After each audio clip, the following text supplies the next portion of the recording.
Welcome back, everybody, to our continued exploration of the Rigel Black fanfiction series. We're on to the second book, The Serpentine Subterfuge, which we will not be discussing in its entirety today because the last book discussion took us super long already. Yeah. And that was the one that had a bunch of kind of fluff in the front section and it was relatively short. Yeah. And it still took us as long as it did. So what happened in the first book? Harriet Potter disguises herself as a boy, goes to Hogwarts. A pure-blooded boy. A pure-blooded boy, her cousin Archie. Goes to Hogwarts, makes friends with a bunch of people, some Slytherins, also some Gryffindors. Some people we didn't get to see much of in the first book were the non-school adults, because we go to Hogwarts almost immediately in the first book. There's only like one scene where we see like James, Lily, Sirius, and Remus. Mm-hmm. And even Christmas break in the first book is a little bit anemic, whereas this book immediately opens with Sirius Black's 33rd birthday. Yes. Which then made me have a little bit of a seizure when I realized how young the adults are. Yes. And I was like, is she making that up or is that canon? And then I looked at the birth dates from the original canon and I was like, oh no, they're all just a bunch of children. Yeah. This explains many things. Well, I mean, even thinking about real life people that I know that are my age with children and being reconnected with some people from my past recently, was talking to somebody and they were like, yeah, do you remember, so-and-so's kids? And I was like, oh yeah, he was so sweet. How's he doing? And she's like, yeah, he's 15 now. And I'm like, He's how old? Oh no. Oh no. Yeah. It's not good. So, like, thinking about the age of, because I mean, is Sirius a bit older than James? I think they're like the same-ish. Okay. I don't know. I didn't do a correct comparison. I looked at Sirius's and I looked at like Harry's birth date in original canon. That was all I did. I just did that math. Oh, okay. And I moved on. There's a bunch of interesting stuff I think worth discussing right off the bat. Something that we discussed in the last one is how, even in the first book, how rich of a character Violet has managed to concoct with her version of Harry. Yeah. One of the very first things early on is when Archie's like, I have confidence in whatever you're going to do. You're the girl with the plan. Mm-hmm. And then her internal monologue is Harry thought to herself that she didn't feel very much like a girl with a plan, but Archie probably didn't need to hear that. And it's very interesting. We're going to talk a lot about, because a lot of my notes are like noting every time that she had like a significant screw up almost, which may sound a bit odd for me to be inundated with, but I feel like in this, part of what's so successful about this story and why it works so well as a suspense story is that to a certain extent the plan has to go flawlessly, because any error too large and it will fall apart immediately. But there have to be some errors or else there's no tension in the story. Right. So whenever Violet can find opportunities to work that in, it's usually really interesting and valuable. And I like that a lot of it isn't external. Harry does make a lot of mistakes. She isn't, because she's a very smart character. And I think that there's elements of it where if it wasn't handled appropriately, it could stray into fanfiction-y OC Mary Sue type qualities, but because she has enough major character flaws and because she makes a lot of not insignificant mistakes, it really staves that off. You were talking last time around about how much you were surprised by how much you liked this character. Yeah, I definitely, I don't want to say just like the same things over and over again, but I went expecting to tolerate female Harry.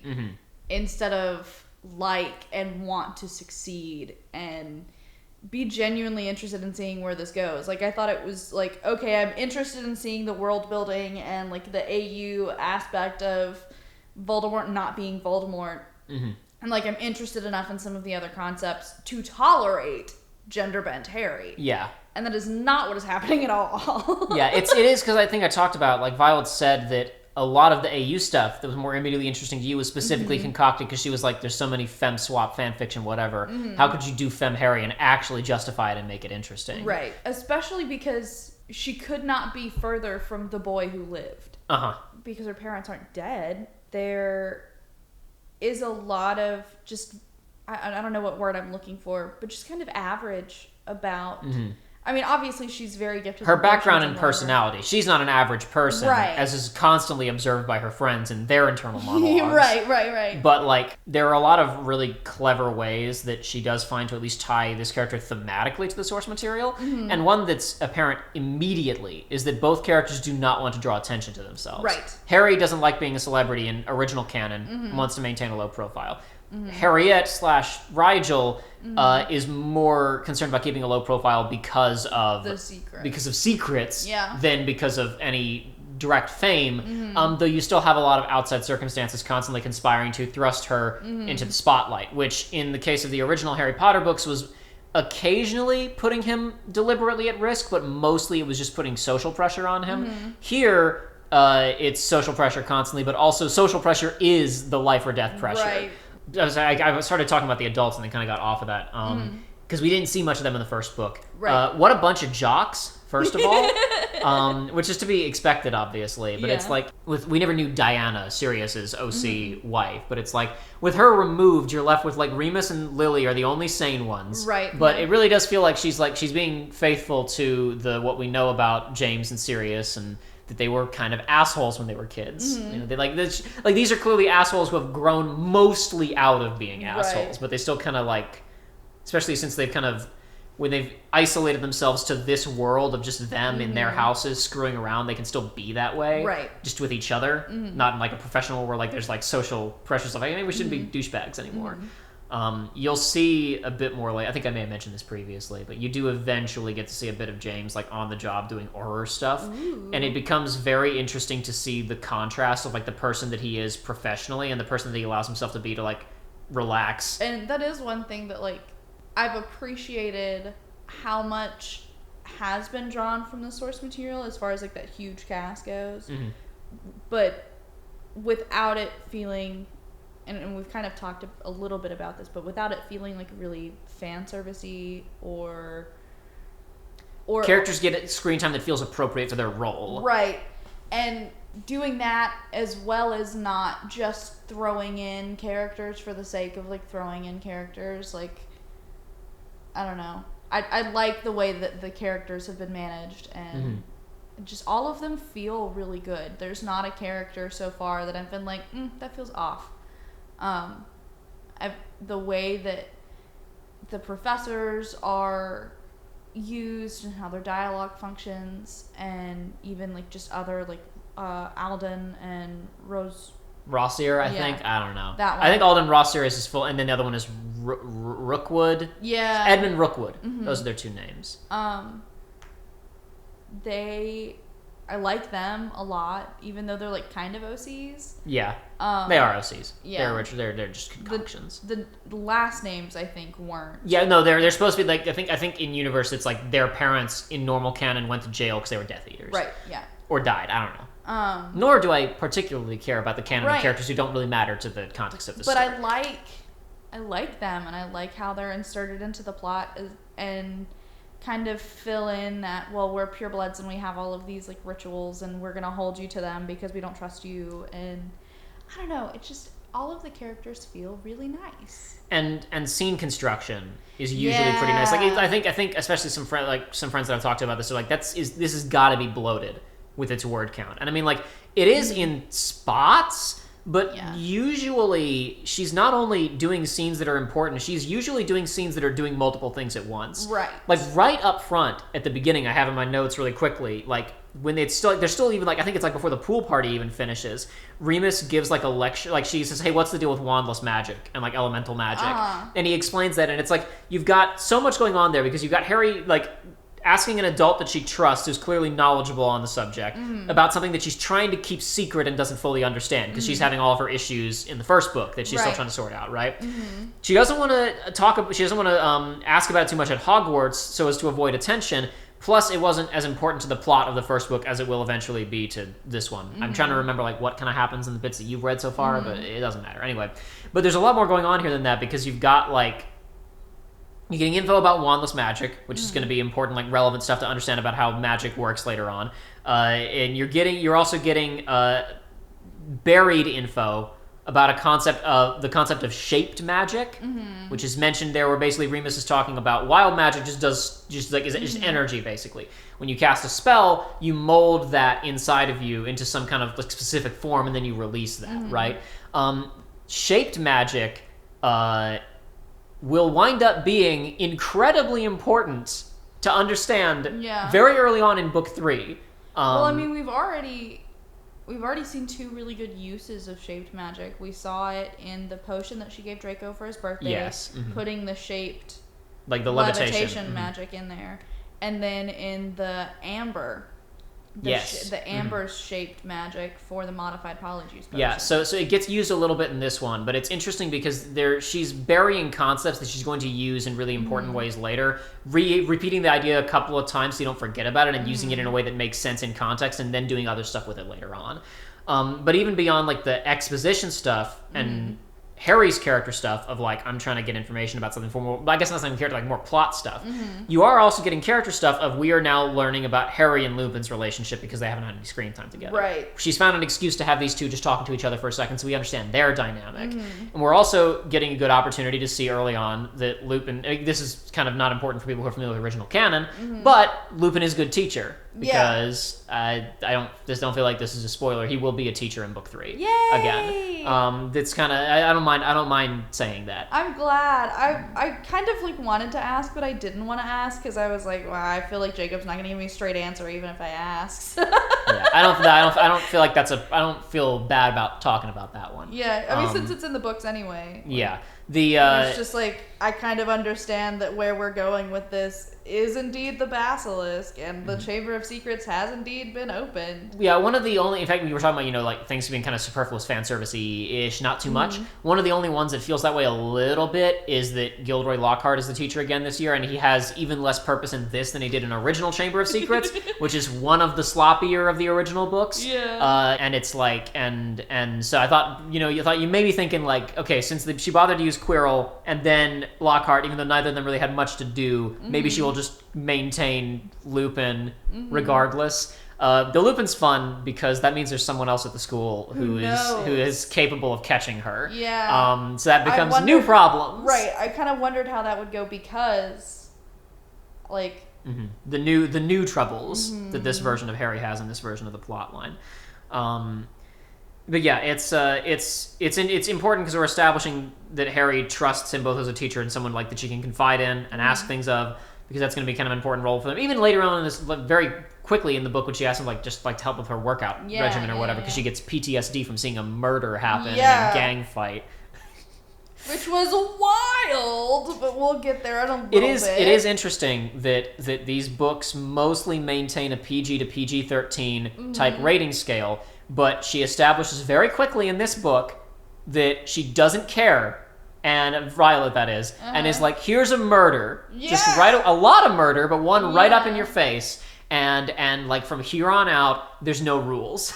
Well, you know what I mean? Because it's like after that, it's mostly fine, and there's not much going on. I don't know if you will have gotten to it yet. I think it might be in the second semester.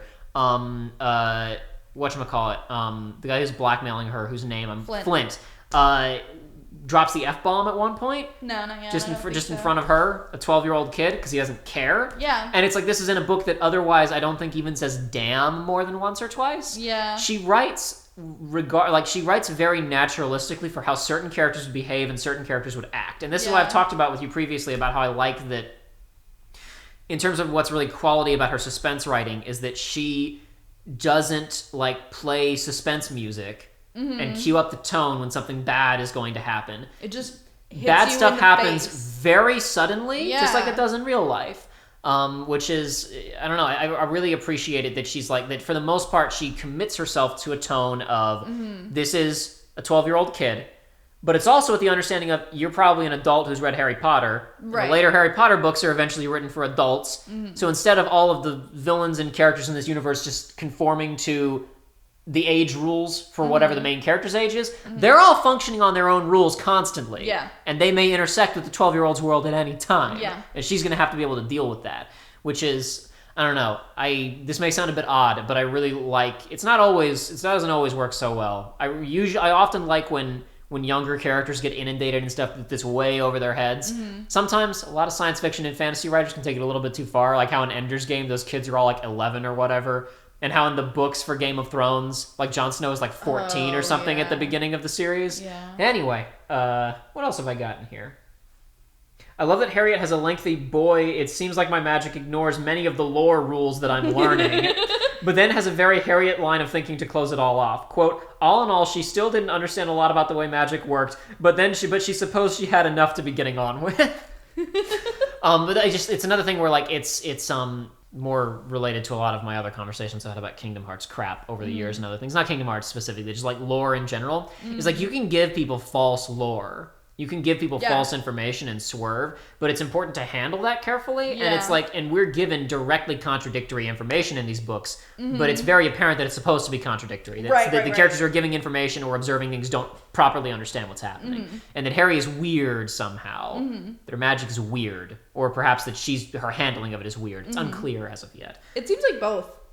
It seems like both. Yeah. But anyway, so quickly in chapter 1, we start to establish the contingency plan, which winds up being important, obviously, for Harry needs money, Harry needs resources to establish this. But I guess to be fair, I shouldn't go like they should have established this the first time around because they were 11 and they thought they'd get caught, and they didn't think that far ahead, probably. But Archie's like, Rigel's no longer anonymous because you saved a bunch of kids' lives. Right. This is now a higher profile operation. So they initiate plan what happens if we get caught. Would you like to explain, Aidan, what happens when we get caught? So I thought it was kind of brilliant, but I didn't like that they're like, okay, here's plan if we get caught, but that plan still takes no account for the whole gender thing. But the plan is Harry has told her parents that she's signing up for like over the summer classes through like an owl mail system. A correspondence school. Because her family is like, take it out of your school account, and then they keep no eyes on her school account because they don't care, they're well off. And so even though she is signed up for air quotes summer classes, she's actually signing up for like a whole just doing school through this owl correspondence program. So this is being done to create a paper trail. Right. So now Harriet Potter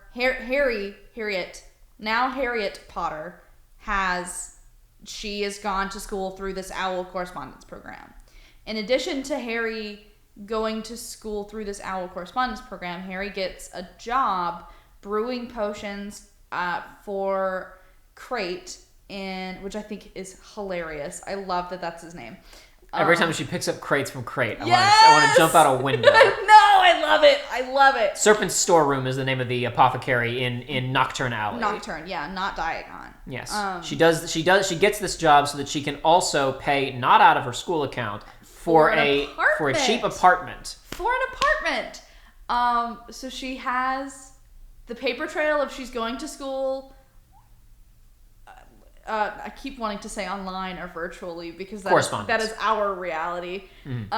She's homeschooling herself in this apartment to explain to her parents why she's not at home so that Archie can take her place at AIM and he can learn to be a healer. Well, no, they don't know about this. Well, no, I know, but that is their the idea of the plan. If they are caught, if one of them is exposed, here is the paper trail. Here is where Harry's been paying rent. Here is where Harry's been going to school. The idea being that if it is discovered that Rigel, the boy at Hogwarts, is not actually Erraticus Black, if she can get away in time without her gender and actual identity being exposed, the natural question would be, well, if Archie is at AIM, pretending to be Harry, then where is Harry and who's pretending to be Archie? Which would then prompt someone to go, was Harry pretending to be a boy? That seems a little unrealistic, but maybe that's what she was doing. Now, when someone asks that, she can say, no, I've been living in this apartment taking a correspondence course, and that was a third party. Right. Another boy must pretending have known to be that Archie was actually going to aim. Yeah, well, it was they say that as if basically they're still setting it up as if they were all complicit in it, you know, as if they did orchestrate it with this third party. But the point is that Harry hasn't committed a crime. Right. It's not necessarily as big of a crime for Archie to pretend to not be a pureblood as it is for Harry to pretend to be a pureblood. Yes, well, because blood identity theft is the crime that they describe in this universe, and pretending to be half-blood doesn't matter. Right. Pretending to be pureblood for the purposes of violating pureblood exclusivity laws is a problem. So if Archie gets caught, that's fine. If Harry gets caught, she's in big trouble. Right. But if she says that there were actually, it wasn't just the two of us, it was three of us. There was another kid who was going to Hogwarts, and I was doing this. I was just teaching myself, and I was learning potions, and I was living in the alleys with my new best friend, Leo. Right. Then that means that she has not technically committed a crime. She was an accomplice in someone else committing a crime, but she didn't do anything. Did not commit blood identity theft. So this is I appreciate this a lot from the perspective of, again, Violet is generally very thorough in her writing, and it makes sense that they would try and do something like this. Of course, really, it's generally an excuse to give Harry more things that could potentially go wrong, right, of course. and to get her involved in all of the stuff going on in the quotation marks lower alleys, the OC land. I wanted to not like it because it was like all of this. You don't have enough problems for Harry in regular AU universe. You have to go and create this other area. But damn it, I like Leo. I like him. I don't necessarily like him as like a love interest or anything, but I like him. I think he's a cool guy. So I believe I mentioned this to you. Leo and his entire subplot are the main, other than just the gender swap thing, are the main elements she's pulling from the Alana the Lioness books. Leo is a very, as I understand, because I haven't read the books myself, a more or less one-to-one analog character for someone from those other books. Yeah, I noticed like in one of the author's notes, I think it said something about, your favorite thief or whatever, and I was like, okay. That was a note I made. We've skipped a little bit of glad Leo's an OC because I was really beating myself up for not recognizing his description. Yeah. It is interesting because we get now the other main reason this has been implemented, I think, that's important to look at is that it is one of the only places Harry comments on this in her own internal monologue. I'm just like, it's a place where she feels like she can be herself because she's not carrying on about any real lies around her parents. She's not carrying on any lies at Hogwarts. The people there barely even know who she is. Yeah. So she can basically just be herself and be relaxed here. As the books go on, especially, and as things get more complicated, the lower alleys become a major stress-free zone for Harry, relatively speaking. And I think that's valuable from a character standpoint, but I also think it's very valuable for Violet from a writing standpoint because she wants to fill these summers with as much plot as she can, to have a zone where Harry is unsupervised by characters who cannot be allowed to get information about her. Speaking of characters who can't be allowed to get information about her, during that whole plot line, we add one more character to the overall roster of people who have way too much information, which is Leo's mom, who is who's a human lie detector, and quickly uses her Talk Bei Fong skills to figure out you are not actually going to America. She doesn't figure out anything further than that. Yeah. Just that Harry is lying about going to school in America. Yeah. This does not quite add her to the list of people who know, but I don't know if you've been keeping track of this, because it's easy to think it's just Harry and just Archie who know, right? There are two other people who just know. Do you know who they are? So, are we counting Mom or not? No, let's not count her. There's two other people other than Leo's mom who just know what's going on. How much are you saying that they know that they're swapping, or that they know? They know there's two people who just know that Rigel is Harry. Flint doesn't know. No, he doesn't. Flint's like halfway there. Give me a second. Flint's halfway there, like Mrs. Hurst, Leo's mom. There's two characters who just know. Know that Rigel Black is actually Harriet Potter in disguise. Okay. So are they at Hogwarts? One of them is. One of them is. Interesting. No, I don't. The Sorting Hat? Oh, that doesn't count. Okay, the Sorting Hat. And Ollivander. Oh. Ollivander just knows. Yeah. I didn't think about Ollivander. Because the second she walks in with Snape to get the different wand, he immediately knows who she is, and he just plays along. I'm sure he had some stuff to think about afterwards. And now that Rigel Black is in the newspaper saving people's lives, all he needs to see is a photo of that wand or whatever else. But I mean, I don't think he needs to go that far to figure it out, really. Yeah. He knows that Harriet Potter's pretending to be somebody else. Snape doesn't know about it, which means he can at least, even with no information, assume that she's at Hogwarts breaking the law. Right. These are just things that, as I'm rereading, I'm taking mental inventory of. I didn't even think about that. I'm taking inventory of any potential snitches. I mean, I've kind of thought about who has what information within, like, the families and within Hogwarts. But I hadn't really... Ollivander didn't even cross my mind. Yeah. And neither did the Sorting I don't know Hat. if that'll ever come up in any significant way. Yeah. But maybe it will. I don't know. It sure could. It sure could. I'm just especially because I'm up to date on these. Yeah. And I know that there are a lot of things, especially even rereading the first book, where there's stuff. I mean, we talked about, obviously there wasn't really as much of a tight constructed plan for the first half of the first book as there was for the second. But even in there are little bits where I'm like, I think she knew exactly what she was doing with certain characters and certain plot points. Yeah. And so I am with the knowledge that she is pretty good at long-term planning on certain things. I am keeping track of any and all snitches. Yeah, so I've kind of been thinking about, like, who has what information and how could they possibly interact. Things like Leo's dad, who... Does he work at the Ministry in any way, or is he just like Leo's dad does not work at the Ministry. He works at the Potions Guild. Okay, so I didn't know if he would potentially interact with James in any way, because... Aurors use a lot of potions, yeah, you know? I don't think he'd be doing a lot of individual selling things off. I think he mostly works an office job. Well, right, but I didn't know if he would be in the Ministry, like, coordinating something and bump into James. And be like, hey, I met your daughter in the brewing potions in Nocturne. He's like, excuse me, what? Yeah, or talking to Snape, another great potions master, about his new apprentice that he's taken on, Harry Potter, and... how their magic is, like, super crazy and strong, and Snape is like, Harry Potter, you say.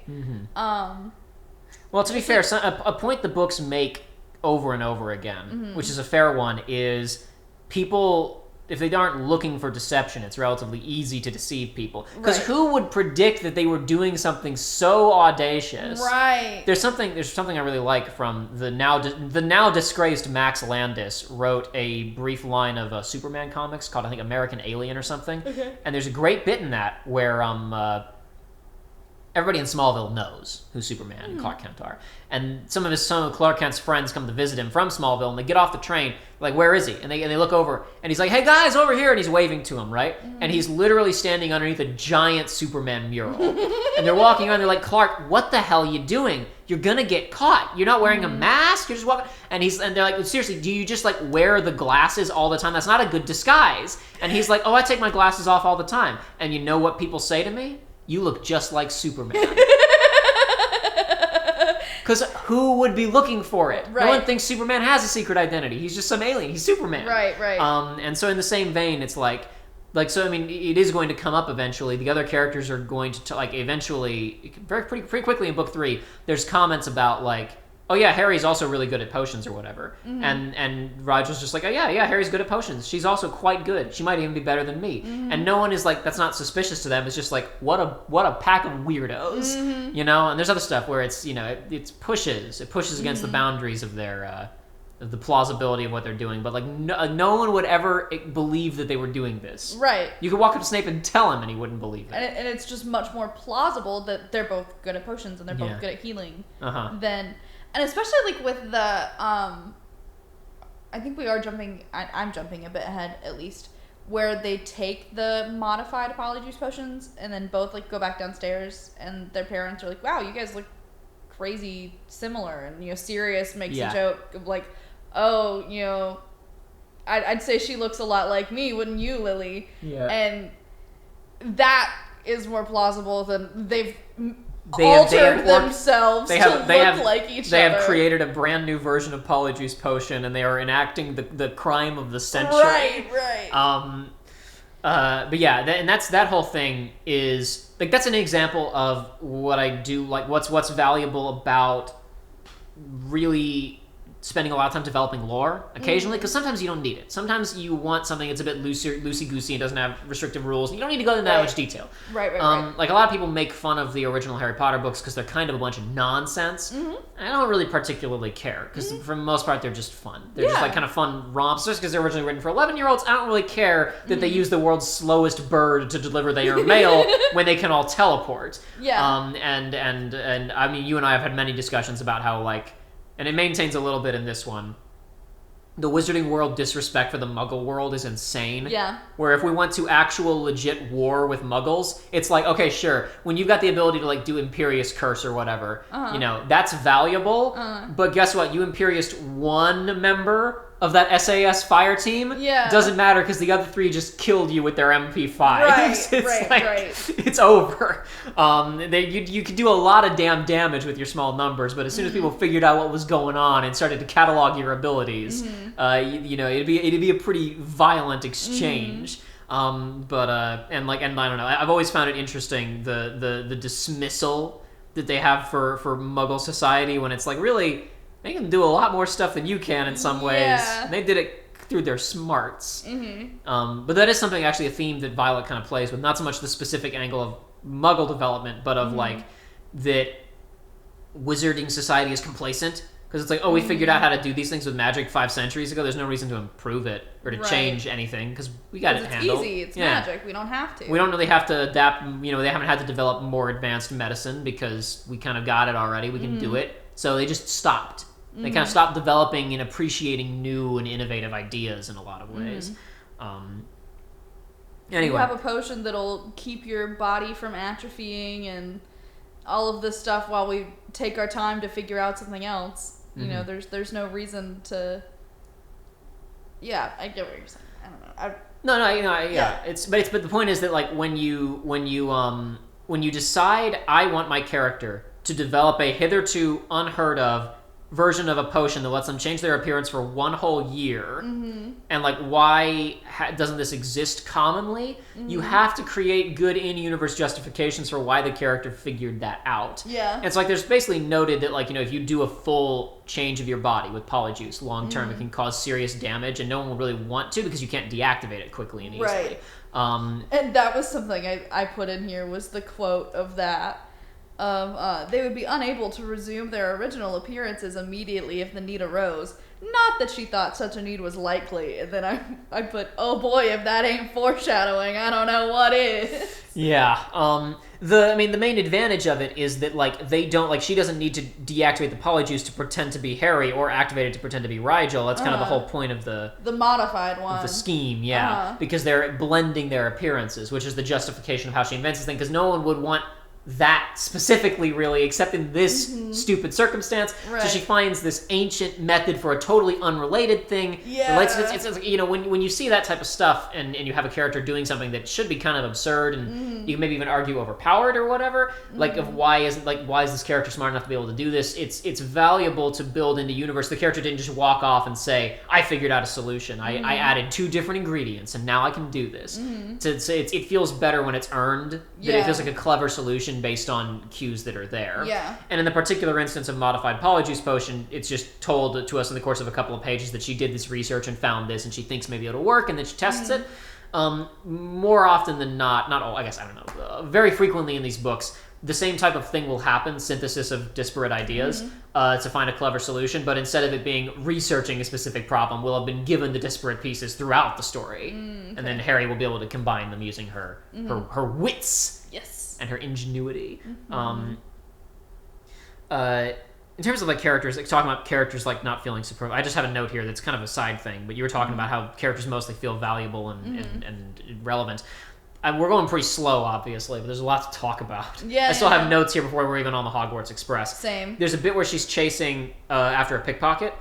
She catches up to him, gets him. That's how she winds up lost. Both to find that's both an excuse for her to find the apartment and for her to get caught up in a gang war briefly. What's really funny is that Violet, for absolutely no reason other than just as a flex, the guy who's carrying the cauldrons, or the delivery guy who helps like as a chase breaker when she's catching the pickpocket, he comes back as like a legit ass character later. You're kidding? He's only in like 2 scenes, but he has like a clearly defined personality and like life goals and a background, and he's there to interact with another character. It's so stupid. And I mean, in an appreciated way. Yeah, that's an excuse for her to find an apartment, which is part of her ploy, and then an excuse for her to stay out too late and get lost and accidentally stumble into a gang war and watch a man die right in front of her. And then get grounded. But it's like I said, it's a very like stark message to the audience of like, okay, no, this is a 12-year-old kid, but the rest of the world is moving around them, and I don't care. Yeah. And now Harry can see Thestrals in book 2. We're not waiting. It's a very easy point of direct comparison of Harry can see Thestrals at the beginning of book 2 versus Harry can see Thestrals at the beginning of book 5. So my earliest plot point that we have not talked about was that I really liked the speech that they have at like the dinner table when Harry's wanting to go to Draco's birthday party, and her parents like give him a really long speech about like, well, we just don't know about you going to this like party with us not going with you because we don't know all of these people who are going to be there. Of course, they're talking to Archie because they think Archie's the one going to be attending. Oh, right. But at the point, they're talking indirectly to Harry. They don't know it, but they're talking to Harry. But they're saying all of this because they like don't know. I don't. It's a high risk situation. They don't necessarily trust these people. Yeah. But it was interesting to me, this like really situation where these light wizards are acting exactly the same way as the dark wizards would about their Harry or Archie. One of them points out that like you have to, are we really any better if we're also being exclusive and like you can't go because we don't trust their parents? Yeah, shouldn't we be the ones to extend the olive branch on this? Yeah, and I just thought that was really interesting, like showing that.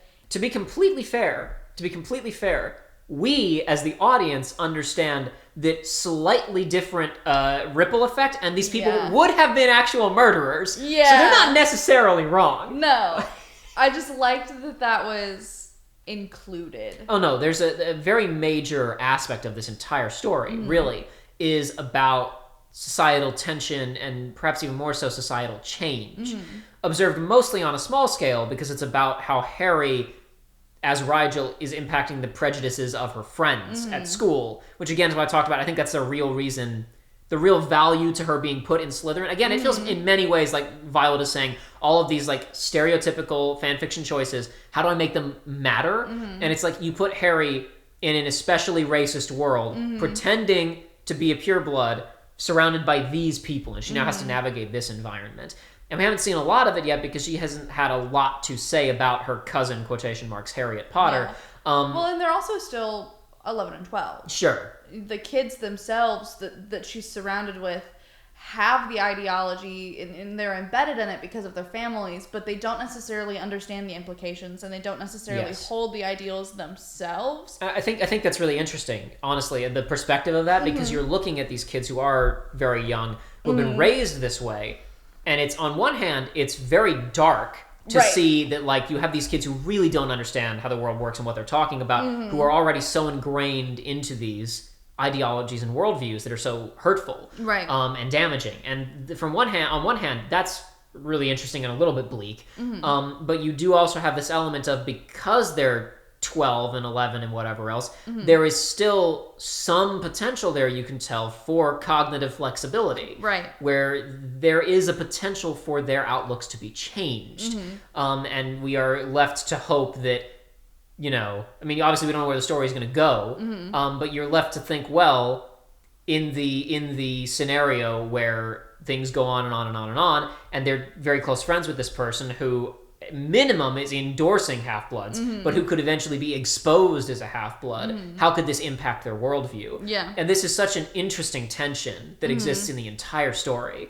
And this feeling of, like, these are generally nice people, who have got these big character flaws that aren't coming out to play, mostly because they don't have the opportunity to. The only people there for Draco to really be racist against are the Weasleys as blood traders. We haven't, in this story, we have yet to see any of the racists actually directly interact with a half-blood. Yeah. So, there's this almost fear that, like, canon asshole Draco is, like, just under the skin somewhere. He's still an asshole, but just not as much, and in different ways. Yeah. I don't know. There's a lot of really interesting layers going on with this story. It's very well considered. Yeah. But yeah, before we get to Draco's party, there's the gang war. I want to note briefly, partially just for myself, that when Harry is healing Leo afterwards, because he's a little bit cut up, it's mentioned that his magic briefly lashes out at her when she's trying to heal him. We haven't heard of this type of behavior in anybody else, except for Harry, for example, when they were meditating and she tried to demonstrate the core penetration technique, and Archie tried to go through and it like bit him or whatever, right? This is something to note. Okay. Honestly, when I was reading it the first time around, I was like, huh, and then I think I forgot about it until rereading it this time. I forgot about it. This time I wrote it down and I was like, I'm not going to forget about this. I'm going to watch this carefully. Okay. So I didn't even think about it. I was just like, to me, it didn't necessarily register as his magic not cooperating, because it does cooperate. Yes. It's each person has a core, and if she wasn't going at it nicely, then it wouldn't let them. So, you know how everybody keeps saying, like, Harry, the way you talk about your magic doesn't make any sense. Right. Magic doesn't behave that way. You need to stop. Magic is behaving that way because you believe it to be that way. Basically, I've started reading book 3 a couple days ago. Rereading, I should say. You've only recently gotten to chapter 10 of book 2. You haven't read farther than where our discussion is. Correct. There's a brief bit early on in book 3 where someone makes a very similar comment to Leo about, like, always talking about your magic that way. It doesn't make any sense. It goes no further than that at the time. And honestly, I'm only upon reread trying to pay really close attention to this because I don't remember these details. Okay. Which probably means that, to my recollection, it hasn't had a payoff yet. Okay. But considering that she mentioned it twice across the span of several years of writing, I assume she's going somewhere with it. Yeah, probably. There's a lot of things that Leo and Harry have in common, and I assume this is just another thing she's going to set up, that this may be one of the only other people in the world who has magic that behaves similarly to her, which could mean that the two of them wind up working together to develop stuff. You know, who knows? Speaking, we talked about the pickpocket, and we talked about healing Leo. Those were two uses of Harry's magic outside of Hogwarts that contradicted for me. And you and I talked a little bit about it, but one of the only things that Violet has not just very clearly outlined and then absolutely stuck with is the use of underage magic. Yeah. She mentions the trace a couple of times, like the magical spell that tracks underage uses of magic. Then she mentions a couple times a place being warded against the trace. Right, residences and things. Then there's a part in the beginning of book 3 where she specifically comments on she didn't think anyone, she's doing some magic in the lower alleys, and she comments she didn't think anyone would report her for underage magic. So it seems like she keeps the laws, but they're like mostly just like a kids don't drink alcohol when you're under whatever age. If you get caught, you can get in trouble, but a lot of people just don't care. Yeah, I liked your comparison of jaywalking. Yeah. Where jaywalking is like, if you don't do it in a way that like causes an accident or you get hit by a car or whatever, then like nobody cares. Now, if you do it in a way that it causes a problem, then you get in trouble. But if you're not causing a problem, then nobody cares. It seems, despite the fact that Violet mentions the trace a couple of times and mentions places being warded against it, it seems like she has essentially decanonized it, and she just like changed her mind or wasn't keeping that much track of it, because she gets to the point where she's got Harry doing so much during the summer vacations that she can't afford to have a plot point like that around. Okay. I suspect she wrote it early on unthinkingly because she probably thought it'd be fun to like be able to establish that certain families ward their homes against the trace. She probably thought that would be an interesting plot element, and then across the several years of writing this in order instead of going back and editing, she probably just dropped it, would be my guess. It's one of there are spots. I'm not going to claim like her writing is all completely airtight. It's one of the most glaring like world building oddities of this entire little series. But it's not even like that important. Oh, it's not important. Yeah, it's just like, one of the most noticeable weird ones. Yeah. especially if you're familiar with canon, where you know, like, you do this and you get a letter from the cops, like, immediately. Yeah. Anyway, I also have a note here that I'm real confused about. Okay. Lily went to AIM, the American Institute of Magic, but the law wasn't enacted until after the parents' education. Harry was born in the original books in 1980, and the fic says that the law was passed in 81. And I don't know if she's updated the birth dates to be farther in the future, similarly to how the movies did. I don't think she has, though. And Severus went to Hogwarts, and he's a half-blood, and he was going at the same time as James and Lily and everybody else. So I don't know why she bothered to have Lily go to AIM. Hello, editing Jacob from the future here. This is actually very easy to explain. Lily is Muggle-born. Severus is half-blood. There would have been anti-Muggle-born legislation passed earlier than anti-half-blood legislation. It would have taken time for all of these laws to be passed. They wouldn't have all come through at the same time, and it would have been probably easier for anti-Muggle-born legislation to be passed first. So it makes sense. Muggle-borns were banned from half-bloods, from Hogwarts before half-bloods were. I would just cut this section out because I realized that I made a mistake on this particular subject.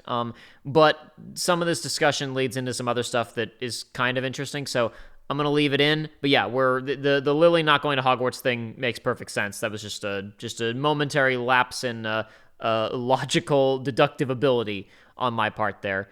Boy, these episodes sure are unwieldy. I could have cut this segment out, but I said, nah, there's some stuff in here that's entertaining, so I'll leave it in. Who cares that the video is 2 hours and 45 minutes long, even after I've cut significant chunks out of it, and half of it is unintelligible motor mouthing on my part? I'll still leave a section in that I could otherwise cut. Who cares? It's fine.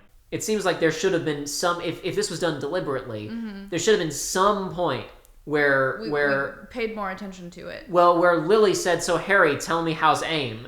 Oh. Is this building still that way? And Harry would have to be like, because she's never been there? Right. And that doesn't happen. Uh-huh. So that's another thing where several times it's mentioned that Lily did not go to Hogwarts herself, but her experiences at AIM are never detailed or made significant. So it seems like it might have been a timeline gaffe. I'm not sure because it's definitely canon that Severus went to Hogwarts because James and Remus and Lupin and Pettigrew spent their entire school careers screwing with him. And then not only do you have to worry about the James connection, you have to worry about why does Lily defend Severus? Well, let's recall that she and he were friends before they went to school. Oh, shit, you're right. Yep. And indeed, in this universe, it is entirely likely that as if I'd ever want help from a little mudblood like her incident never occurred. Because why would it have? Unless it happened on the state. This is one of the other elements. It's like I'm not quite sure what's going on there, and it seems like it was a hasty decision made early on in the writing process when she was still just kind of banging these things out quickly. Right. So she hadn't quite fully explored the ramifications of the decision. I would say maybe she's going somewhere with it, but it legitimately just seemes slightly inconsistent and unexplained. So that's another element where I'm not quite sure. Yeah. And I remember you and I talked about it earlier, and I wasn't 100% sure, so I made sure to note it when it was mentioned explicitly. Okay. That she went to AIM, but would go to. It's implied. It's not been stated explicitly. It's been implied that she went to the Hogwarts Express platform an hour early to be able to see Severus off every year, and then shortly after she went to AIM. Because this was before they used airplanes to get there, they used like a portkey or something else at that location. It's unclear. They haven't stated. There's a statement, I believe, later on in book 2 or early in book 3, where they basically say that early on, people who went to AIM still left from platform 9 3/4, but it's not specified what that means. Maybe the train went through a wormhole. I'm not sure. It's one of the odder elements of her backstory and world building stuff that I'm not sure what to make of. Okay. And I almost hate to say too much negative about the story, not because I think it's like immune to criticism or whatever, but because I'm almost afraid that Violet is gonna be really excited that someone's making a show talking about this, and then if she shows up and it's just me like ragging on stuff that she wrote 10 years ago, I don't want to make her feel bad because I really love these books. Yeah. Agreed. I don't think I have any notes about Draco's birthday because it's not super duper eventful. I say that knowing that she both meets Riddle and prevents an assassination. Yeah. But there's a lot of book. The only comment that I made about that is life debts sure are common because she gets another life debt. We get introduced to Tom Riddle, the politician, finally after I think we saw him briefly in like the teaser at the ending of book 1. He's meeting with Snape at the garden party at the Malfoy's estate. Rigel eavesdrops briefly, then has a conversation, and he's a very different man than the man we used to know in canon. But I mean, that makes sense because he's not a violent snake murder man. Yeah.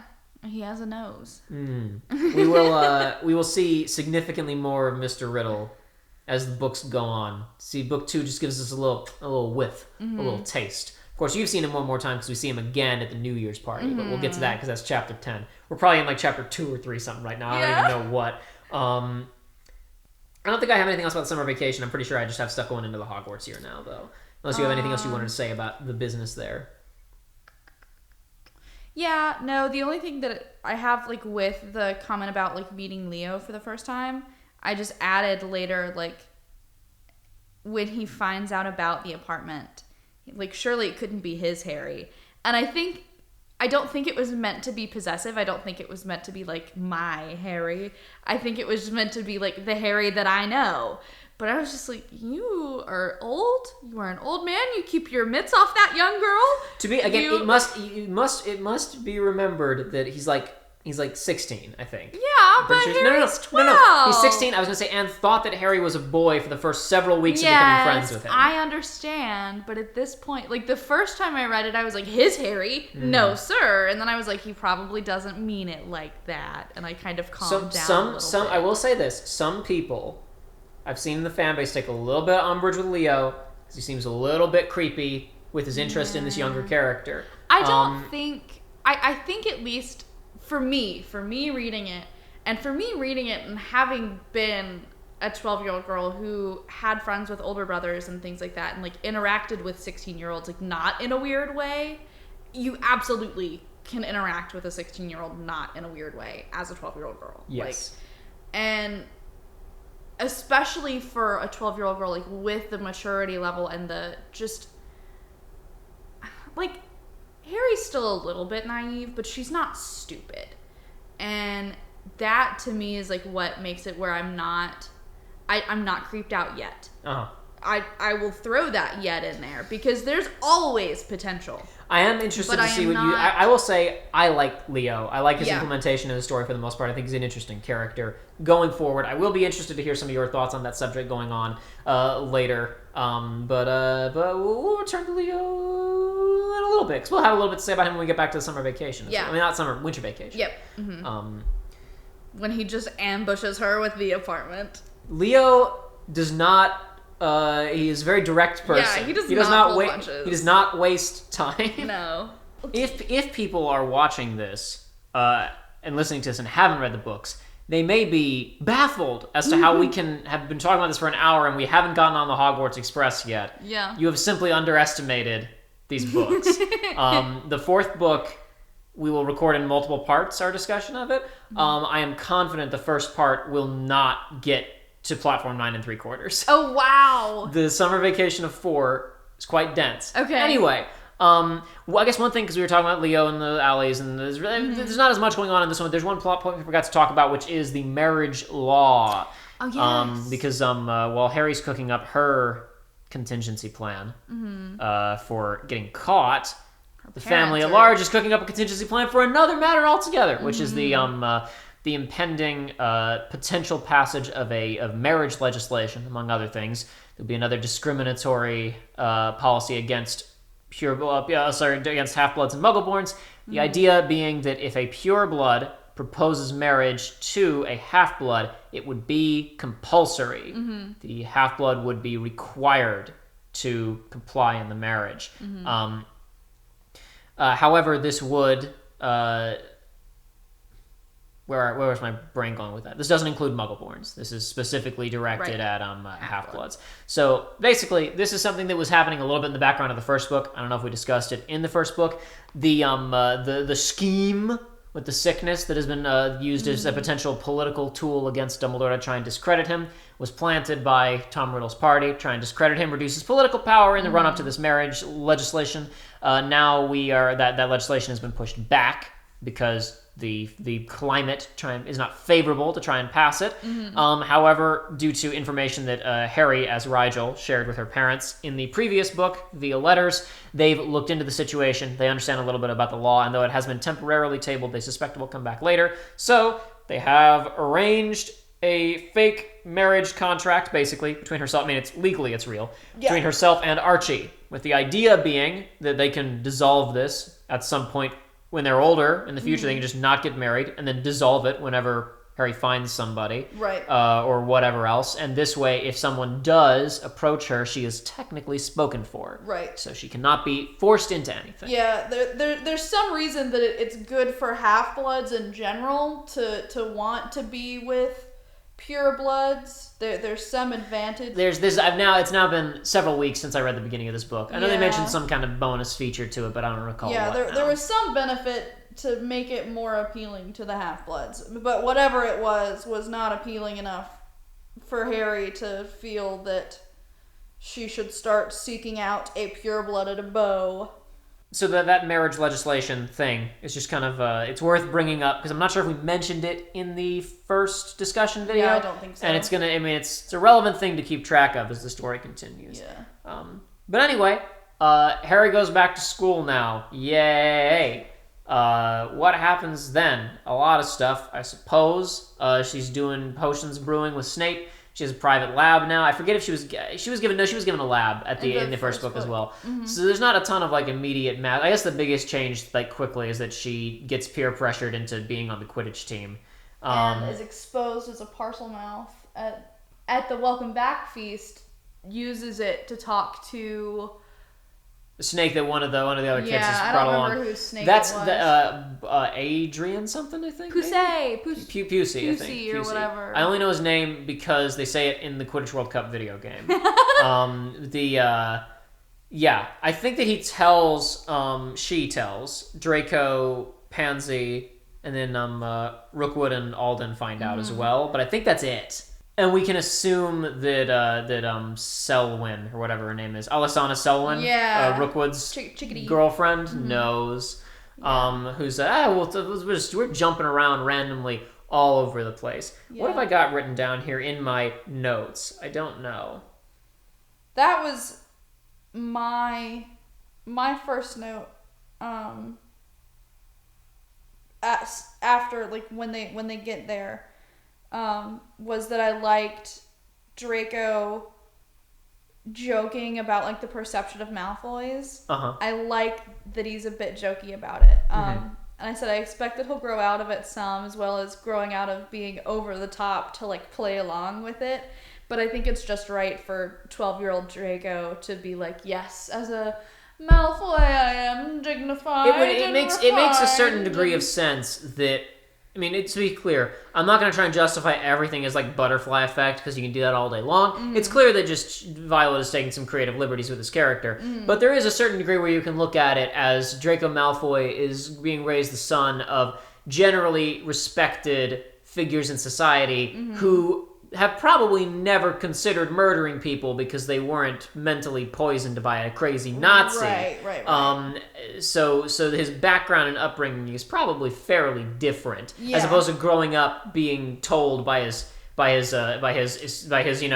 barely avoided being convicted father about how the world is all out to get us, son, and one day we'll kill them all. And I mean, there's definitely still some aspects of pureblood paranoia. Oh, for sure. Teaching the pure-blooded children, they all have shield charms and such, even before they get started.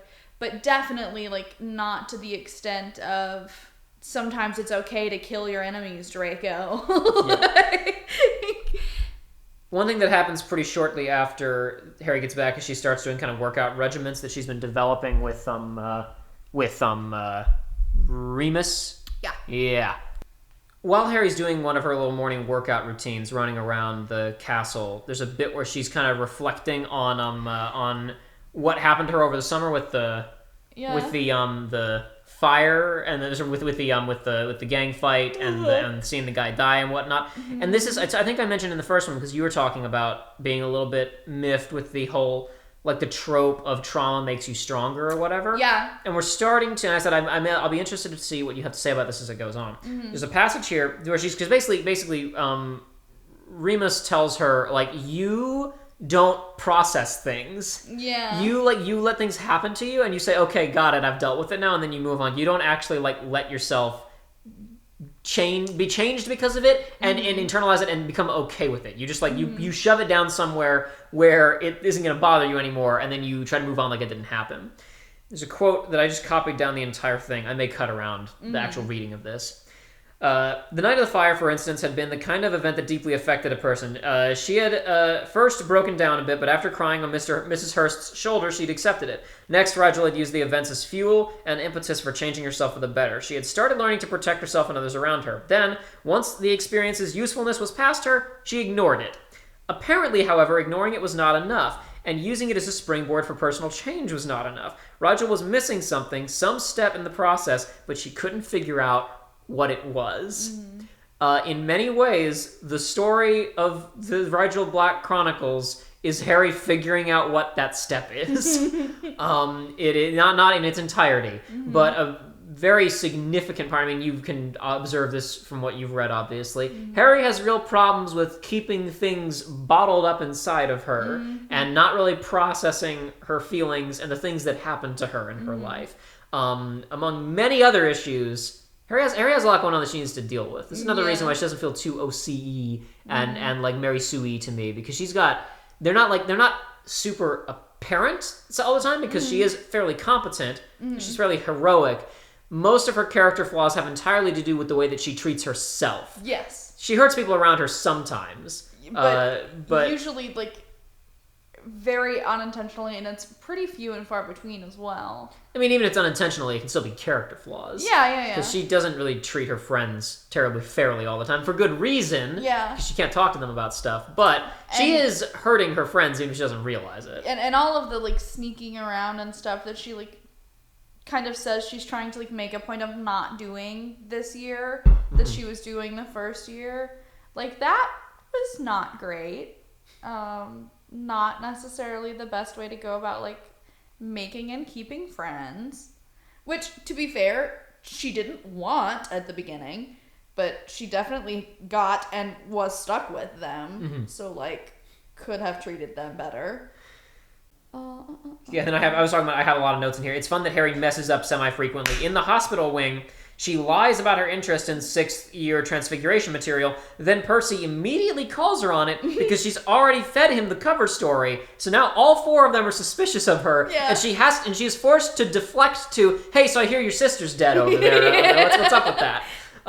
It's I don't know. It's just she makes mistakes, and it's fun because she gets so twisted up in what she's lying about. She literally lies about something where she's already fed somebody else in the room a separate cover story, and she has no way out of it except to distract.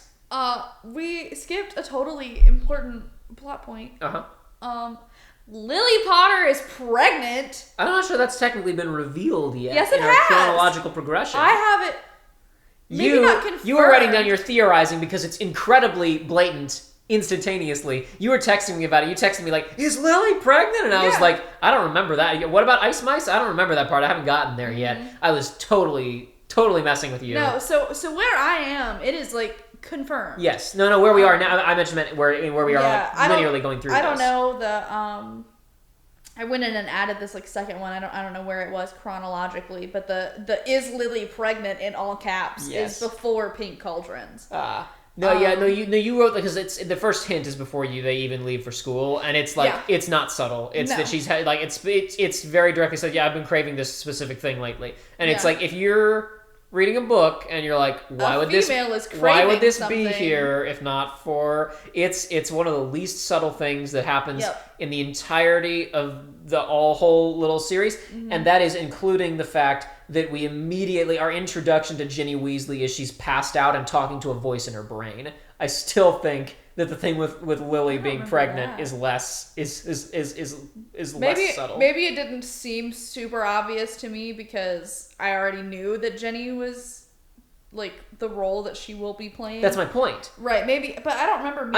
I'm saying from the perspective of us as members of the audience who are familiar with canon. No, right, but I'm saying maybe because it wasn't obvious. I don't remember. You're saying the first time we meet Jenny, she's passed out? We don't see Jenny until in the hospital wing, where she's been and they say she just passed out randomly. We don't know why. Oh.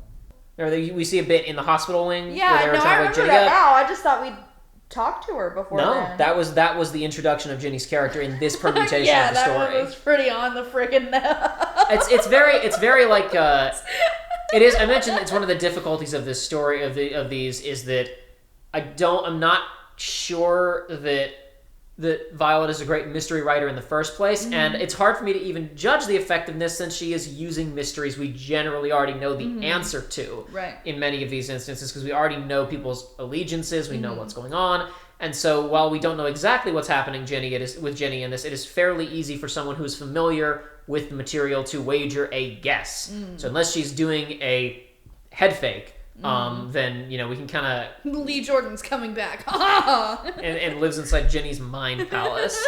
The canon advantage can be a bit of a detriment in these books occasionally because of stuff like that, and it can also make characterization for certain people weird. Where I almost feel like there's a bit later on in this book where you actually read from McGonagall's perspective briefly. It cuts to her point of view, and it feels very odd to jump into McGonagall's perspective in these books, because in the context of these books, we don't know her. Yeah. Of course, if you're familiar with canon, you know her well enough that it's very easy to suddenly leap into the perspective of Minerva McGonagall. And I've mentioned already, it's a bit odd, the emphasis that is played, if you haven't read canon, why is Dumbledore so important? And yet everybody discusses him as if he's the most important guy on the planet. And it's just a bit, it's a bit of I don't want to call it a crutch because it's fan fiction. And if she spent time, like we talked about with the first book, she accelerates the process of getting to Hogwarts because we've seen it before. And in the same vein, Dumbledore wouldn't have any reason to give Rigel special attention. So yeah, I don't know. It's just it's just a thing where I have kind of weird hang-ups about it sometimes, where there's certain characters who show up and it's like, oh yeah, I know that character, but boy, we've sure leapt into the kind of deep end on this, and I don't know why this character is this way, or it's I don't know. It's a bit of a it's the consequence of this being a fanfic. Most of her new characters she handles perfectly well, so I don't think it's a weakness of her writing. I think it's a choice to save herself time in these already very very lengthy books. I was about to say overwrought, but as discussed before, I don't really think there's obviously you could consolidate these books, you could cut stuff, but there's not extensive frivolous sections. Usually if something happens, it happens because it's going to relate to something that happens later. Yeah. And something we were kind of talking about off mic earlier is if a scene, pretty much any given scene is usually serving multiple purposes. Yeah. Any lengthy scene, at least, any thing that you're like, wow, we've been here having this conversation for a while. Yeah. That conversation is telling you at least 6 things. Yeah. Even the scene where we're like, oh, something weird is going on with Ginny, and there's mention of Mr. Weasley and Lucius Malfoy getting into a fight in a bookshop, and so it's like, oh, okay. Even that scene is technically doing other stuff because we're being introduced to Ginny, who is a bit of a different character in this version. We're getting some other information about the other characters and what they're up to. We hear briefly about Percy and his lawyerings, since he's thinking about changing his career path to be a barrister now. I guess I should mention on the Ginny thing, apparently this is a big thing in the Harry Potter fan base. I don't really know about how she's a different character, book 4 onward. And, I mean, part of it, I think, is that, book 2, she's, so flipped out about, I have a crush on Harry Potter, that since we're seeing it from Harry's perspective, we only ever see her in context where she's interacting with Harry until the end of the book. Then 3 and 4, she's not really there. And then after 5, she's this very, dry, sarcastic, intense person. And some people say that that's a very sudden character turn.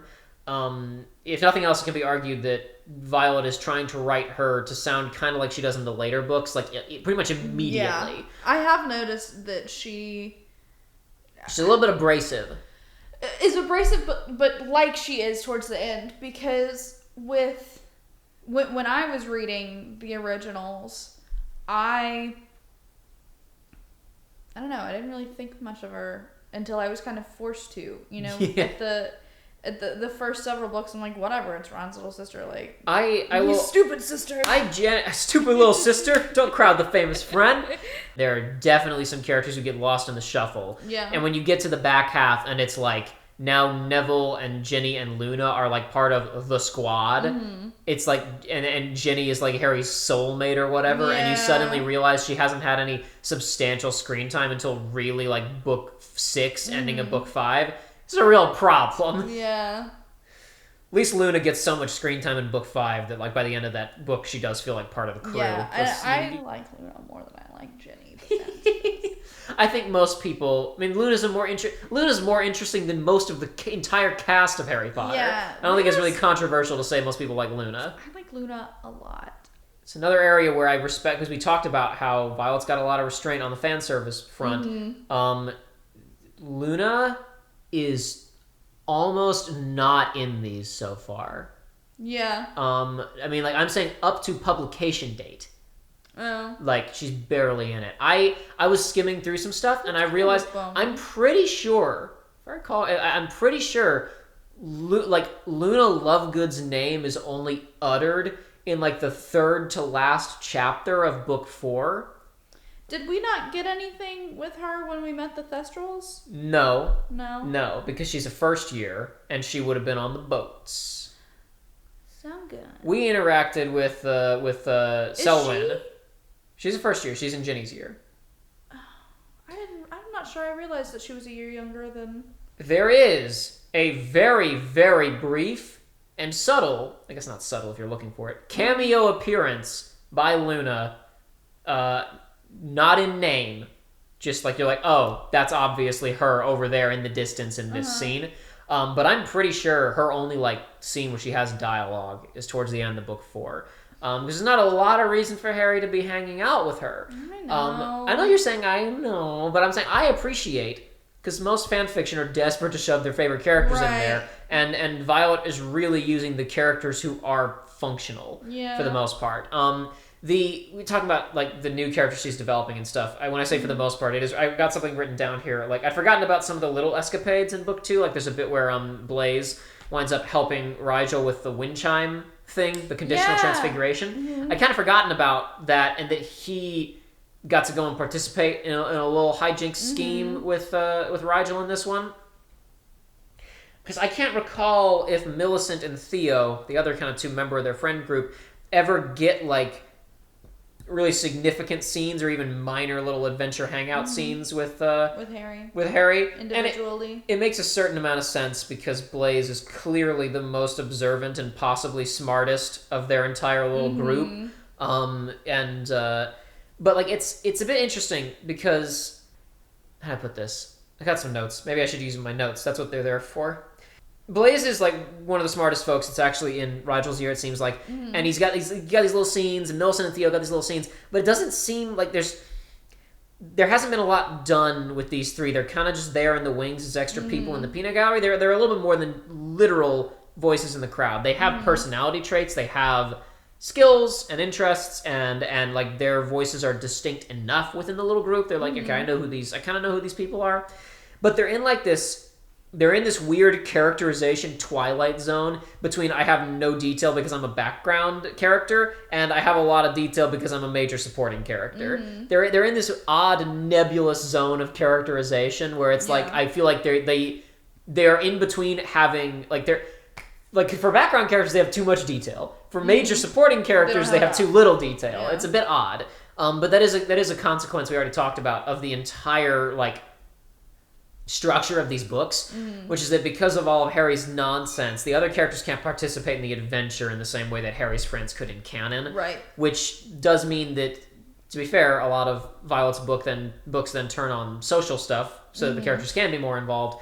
But it does mean when sparks start flying, and I guess when shots start getting fired, sparks flying would be more of a social thing. I was thinking wizards and sparks flying out of wands, but whatever. When the go down innings are occurring, the friends can't really be directly involved. The closest they get, I believe, it's around. I think it's Halloween.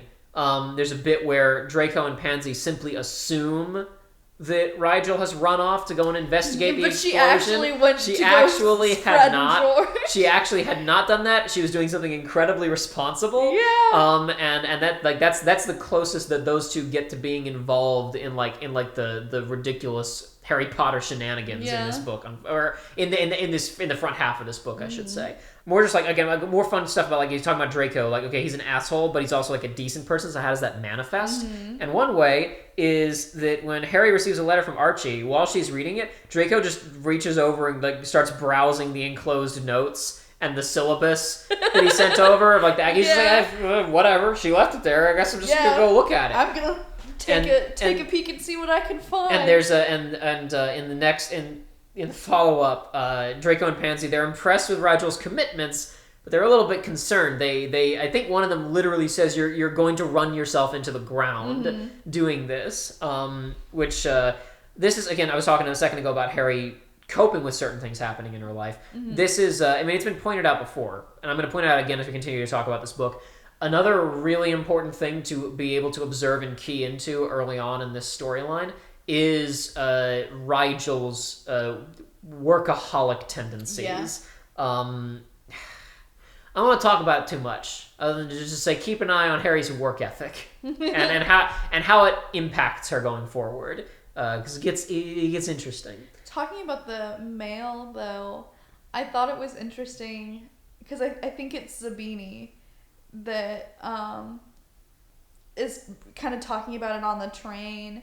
When I think they're coming back. Yes, it's when they're coming back because Harry's asleep, because Harry's starting her period. Yeah, on the way back after winter vacation. Yeah. At the end of the section we're talking about today, but yes. Which, oh my god.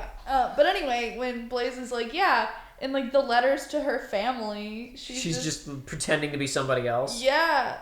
And the fact that he just so casually mentions yes, in her letters in which I have eavesdropped to her writing. To be fair, she elected to use in the first year. She did not as much. I think in this year, she's canonically got the quotation marks handwriting charms figured out. She'd have to because she's doing the owl. No, the stuff for Flint. Yeah, for Flint.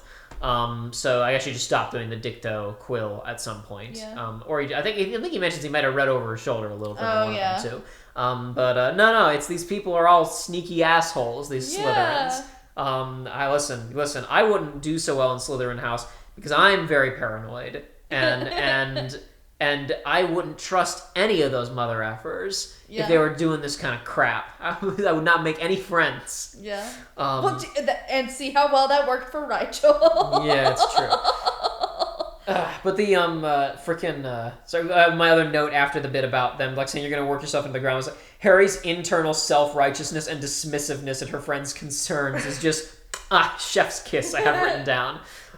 It's this a lot of stuff I have written down in here I'm not going to read, and some of it is more meaningful to me as someone who's read the entire series. Yeah. I'm eventually going to have to convert my notes on my phone to a PDF or something, and I have to go through and collect every note that's when we finish book 4, let me go back and read these other notes that I wrote earlier that I couldn't read, or ones that take on new meaning or whatever. It's just, I don't know, there's a lot of it's becoming increasingly apparent to me that as I read this again, that while certainly she changed her mind about a lot of things, Violet had very clear intent about the messages she wanted to convey and the journey that she wanted to send Harry in particular on. But anyway, what do we got going on here? Okay, so one, also my next note, it was regarding, it's a scene involving Millicent, which is a character who I was just saying doesn't have a lot going on, but a good example of using those characters as people to bounce off of as part of the ensemble. It's just that Rigel is so useless. She lets Millicent stand there and say, this potion's homework is really hard, and just stares and doesn't even process that she's being directly asked, she's being asked for help until it is said directly. Yes. She's so useless. Yep. No, when I was reading it, I had the same thought, honestly, but then my brain immediately, I don't know why, I guess, I don't know, just because Tumblr rotted my brain. Yeah. That post about like a girl being sent to like an all-girls school and like some chick like trips and drops her books and is just like in disarray in the Catholic schoolgirl outfit, and her friend comes up and is like, "Oh my god, you useless lesbian," and like goes and helps the friend. Oh boy, the freaking. I mentioned previously, I don't know if it's intentional or not, but as someone who is on the spectrum, it is. I mean, I've read stuff about autistic characters and watched stuff about autistic characters of varying degrees of intensity. Obviously, there's a lot of this. I don't know if it's intentional or not. It very much feels like she's sliding Harry somewhere in like the Asperger's realm with a lot of her internal stuff, because there's a lot of stuff in here that's. Even if I don't necessarily relate to it, I understand the thought process in a way that, like, other characters in the setting might not. Or even when I can understand the thought process, but I know, like intellectually that it's unhealthy or whatever else. It's very... It's respectful and it's interesting and it's nuanced, if that is what she's going for. Maybe she's just writing a really interesting character who has some problems, but it feels like she's undiagnosed sometimes, like a mild case. Yeah. Like other than Abed Nadir from Community, which is a much more comedic take on matters. If this is like intended to be a neurodivergent portrayal, it's one of my favorites. There's a lot of stuff in this that's like it's not mean, it's not over the top, it's not trying to make a point, it's just depicting this character very thoroughly and I feel realistically at least. But I'm probably just reading into it and it's probably unintentional. Because I mean it because like unless this is, I mean I don't know what Violet studied. She said she went to grad school, so she could have a psych degree for all I know. Maybe she Aidan just did a little peace sign because she has a psych degree. I do. Oh my god, I have a degree. What the hell? You have a degree? Yeah, you've had that for a while now. Actually. Yeah, but it just doesn't like come up. I don't know. It doesn't come up. Doesn't come up in my day-to-day life.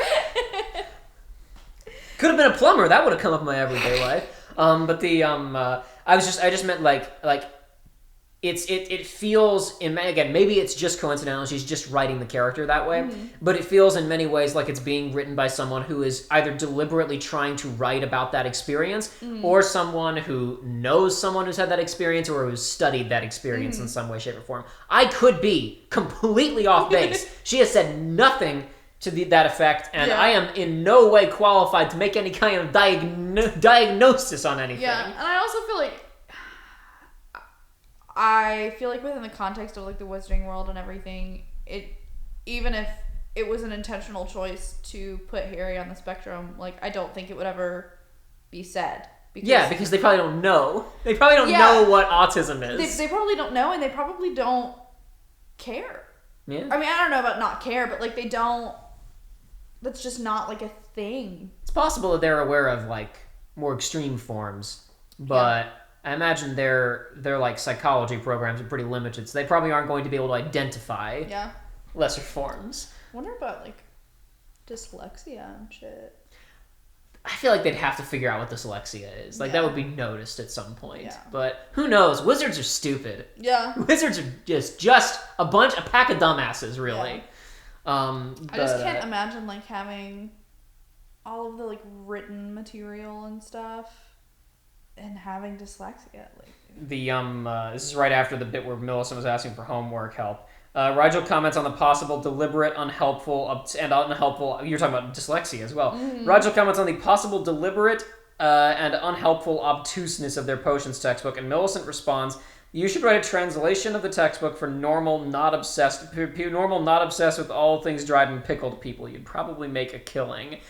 I don't think that's ever come up again. It'd be really cute if, like, epilogue for the whole series or whatever, Harry makes it out alive on the other end. She writes some kind of potions textbook that's actually, like, useful for students because she's so sharp. That'd be equivalent of the Half-Blood Princess copy. Yeah, but it's like published. Right, I understand. But like with the useful stuff. That'd be cute. I thought about that going through the second time. I was like, that'd be a cute little arc thing to like show she did as an adult or something. I kind of thought assuming she doesn't get killed by a giant snake or a werewolf or a Triwizard Tournament or anything else along the way. A quad wizard tournament. A quad wizard tournament. Quad. Or aren't there? How many schools did you say are in it? It's not. Oh, there's more than 4 competitors in this version of the Triwizard Tournament, but we'll talk about that when we get there. When we get there.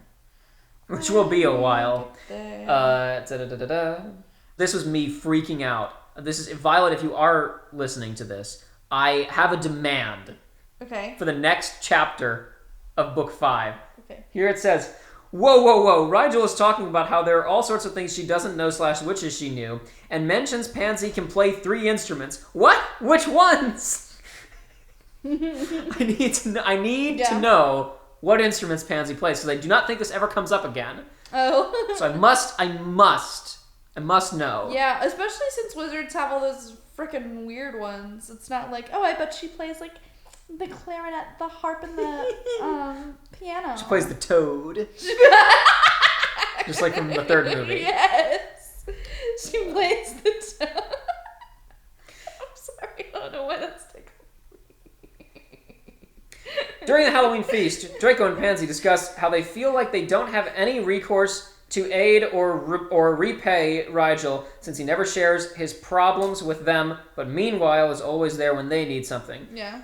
It's interesting character stuff, even from a practical writing even if from a practical writing standpoint it limits how involved Draco and Pansy can be in the story. But it's interesting character stuff for them to feel this kind of frustration, and that scene in particular at the Halloween feast is told from their perspective, so we get to see more about how they think. And it's interesting because there are a number, I forget exactly the details, but I remember reflecting during that there are literally parts where, like, in Draco's perspective, in his internal monologue and in his discussion with Pansy, they note things about Rigel's behavior that, when we're following from Rigel's perspective, is not noted in her prose because she didn't notice it, or she thinks that they did, or she explicitly notes, I'm sure they didn't notice that, or she does something casually and just moves on, and it's noted that, like, that hurt their feelings, or they reacted to it in a certain way that she completely missed. Yeah. Also immediately after, I noted just another funny bit, and I just copy-pasted Pansy saying, "You two probably wouldn't understand, but long hair is a rite of passage, as you could say for women." And Draco just says, "I always knew femininity was a cult." She's just, I don't know, she's good at just slipping just, like, little cute interactions between these characters very seamlessly into scenes where, again, other stuff is going on. Because really what that scene is about being able to interrogate some of Rigel's flaws from an external perspective, things that she is so unconsciously doing that she doesn't even notice when we're seeing things from her perspective and her own behavior, or which in her own mind she spends so much time justifying that we don't see how it looks from the outside, and we're seeing so that whole scene is a major utility for helping us understand how those two characters feel and how they see Rigel and how Rigel interacts with other people, because we don't see, usually if Rigel's in a scene, we're not seeing it from another character's perspective. Right. But it's also just a funny scene. It's also just like an enjoyable, fun scene. The last note that I have is a complaint. Oh? Petrifying Mrs. Norris in the original was not nice, but was bad enough because she was a snitch. And snitches get stitches. But goddamn it, killing her and an entire litter of kittens was just f***ing rude. Yeah. You know? It's a bit intense, isn't it? It was. I did not. It hurt my soul. I didn't like it. It was poorly timed within my life when I read it. I was trying to figure out, like, is there some way that I can warn her that that's going to happen? Because I mean, under normal circumstances I wouldn't, but not to get into any details. I knew you would be a little bit more sensitive about that recently. And I was like, I don't know any way that I can say it without texting her, hey, the cats, and there's going to be a bunch of dead cats nailed to a wall. Be prepared for that. I was like, how do you warn someone about that? When I read it, I didn't think, damn, Jacob should have said something. Like, I was just like, man, that was just a bitch move. Like, it was unnecessary. Those kittens didn't do a damn thing. No. They didn't even eat them or anything. Like, what was the utility of killing and hanging a bunch of... And what's very clear is that it wasn't done by a basilisk, because the basilisk couldn't have done that. It had to have been done by human hands. I know. No, I know you know that. It's No, it's definitely a very dark moment. Yeah. And it's again something that I appreciate about Violet's work is not to I know we're in conversations about something else regarding that, but something I really appreciate about her work is that she has a story where life is like normal, things are fine mostly. You know, it's not like a Breaking Bad world where you have a relatively neutral tone throughout. Or I shouldn't say neutral. The tone is relatively consistent throughout. Even if there's an episode where no one is dying, there's kind of the same air and tension to it all. I wouldn't say that these books are stylistically inconsistent, because they are consistent, but part of their style and part of their consistency is that things are very normal, and then when they stop being normal, they stop extremely abruptly, usually without any kind of warning, and they swerve to the absolute worst possible circumstances usually. There's not much middle ground, which is how life feels most of the time. And I don't know, I find it really interesting and effective. We will have to return to the discussion of what is done to Mrs. Norris and her litter later on. Is it called A Litter with Kittens? Yeah. Okay. When we get to the end of this book. But suffice to say, I don't think that the decision to do that midway through the year was frivolous or for shock value. No, I mean, I understand the utility of it. I was just like... I understand. I didn't like it. No, it wasn't super pleasant for me reading it the first time either, if I'm being completely honest with you. And I'm not even like a cat person. I am. I know you are. But it's for the audience members. I have one kitty. Her name is Bean, and she is my child, and I love her very much. And Bean is okay, by the way, in case anybody thinks that was the context of you being upset. I was not upset because something bad has happened to the animals in my life. All of my animals are perfectly fine. Anyway, not to rush on from that too callously, but just because this discussion, you see why we're splitting this book in half for this discussion. Violet's exposition is still a little bit weird in spots, say my notes. Harry shows up to see Fred and George, and they hand her a book on auras. Someone asks a question about hair color genetics, and we get exposition about where magical cores come from, their function, how magic is passed on. A lot of this is really important to understand for when a major plot element we haven't gotten to yet is introduced later. It's important that we understand how these things work. So I know, like, again, I've learned to trust Violet when she goes off on long tangents about magical exposition, because all that stuff regarding wizard genealogy and cores and auras winds up being very important. Not just like for like understanding some scene or like to the plot later on. Okay. But it doesn't stop the exposition from occasionally feeling weird at times. It's just like there's that one scene in the book where they're like, why do wizards have that hair color that they have? And then these 12-year-old kids are like, well, let me explain wizard genetics to you. And it just kind of goes on for several pages, and you're like, do these kids walk around with these speeches like prepared in their back pockets to have long conversations about magical theory? I know they're at a magical school, and most of them are some degree of nerd. And, like, tutored at home. Yeah, but it feels... I don't know. I guess I shouldn't complain too much about, like, not, like, non-naturalistic exposition, because for the most part, Violet's very good at that. Yeah. And she's got to find a way to put it in there somewhere. So she does stuff that's a little bit awkward, like, 1 every 5 to 10 times, so it's not that bad. I also have a note about that scene, actually, though, that I just said I like the immense source of knowledge that the Weasley twins have, and that they share it with Rigel without questioning it. Yeah. Like, even when she's going to Percy to get tutored, she's like, oh, well, I'm just doing this, because I'm interested, and I have your syllabus, and that's why I'm asking about it in this order, and like, there's still some explanation, like, given for why she's doing it, but when she goes and asks the twins a question, they're just like, sure, here's a book with all of my handwritten notes in it, here you go, have fun, kid, don't blow yourself up. I mean, it should be, I don't want to say this to like diminish them as characters. Again, it is worth remembering that it is like tactically and career-wise advantageous for these two to be as good as friends with Rigel as they can be. I say that not to undercut or diminish the fact that they also clearly just really like her. Yeah.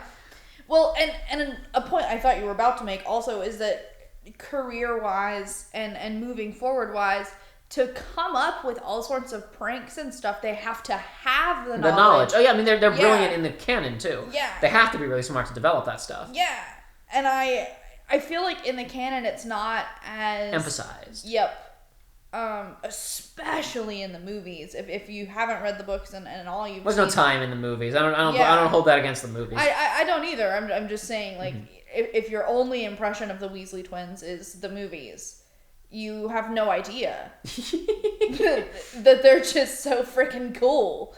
And you don't get you don't get a complete. You have to read between the lines a little bit, with the.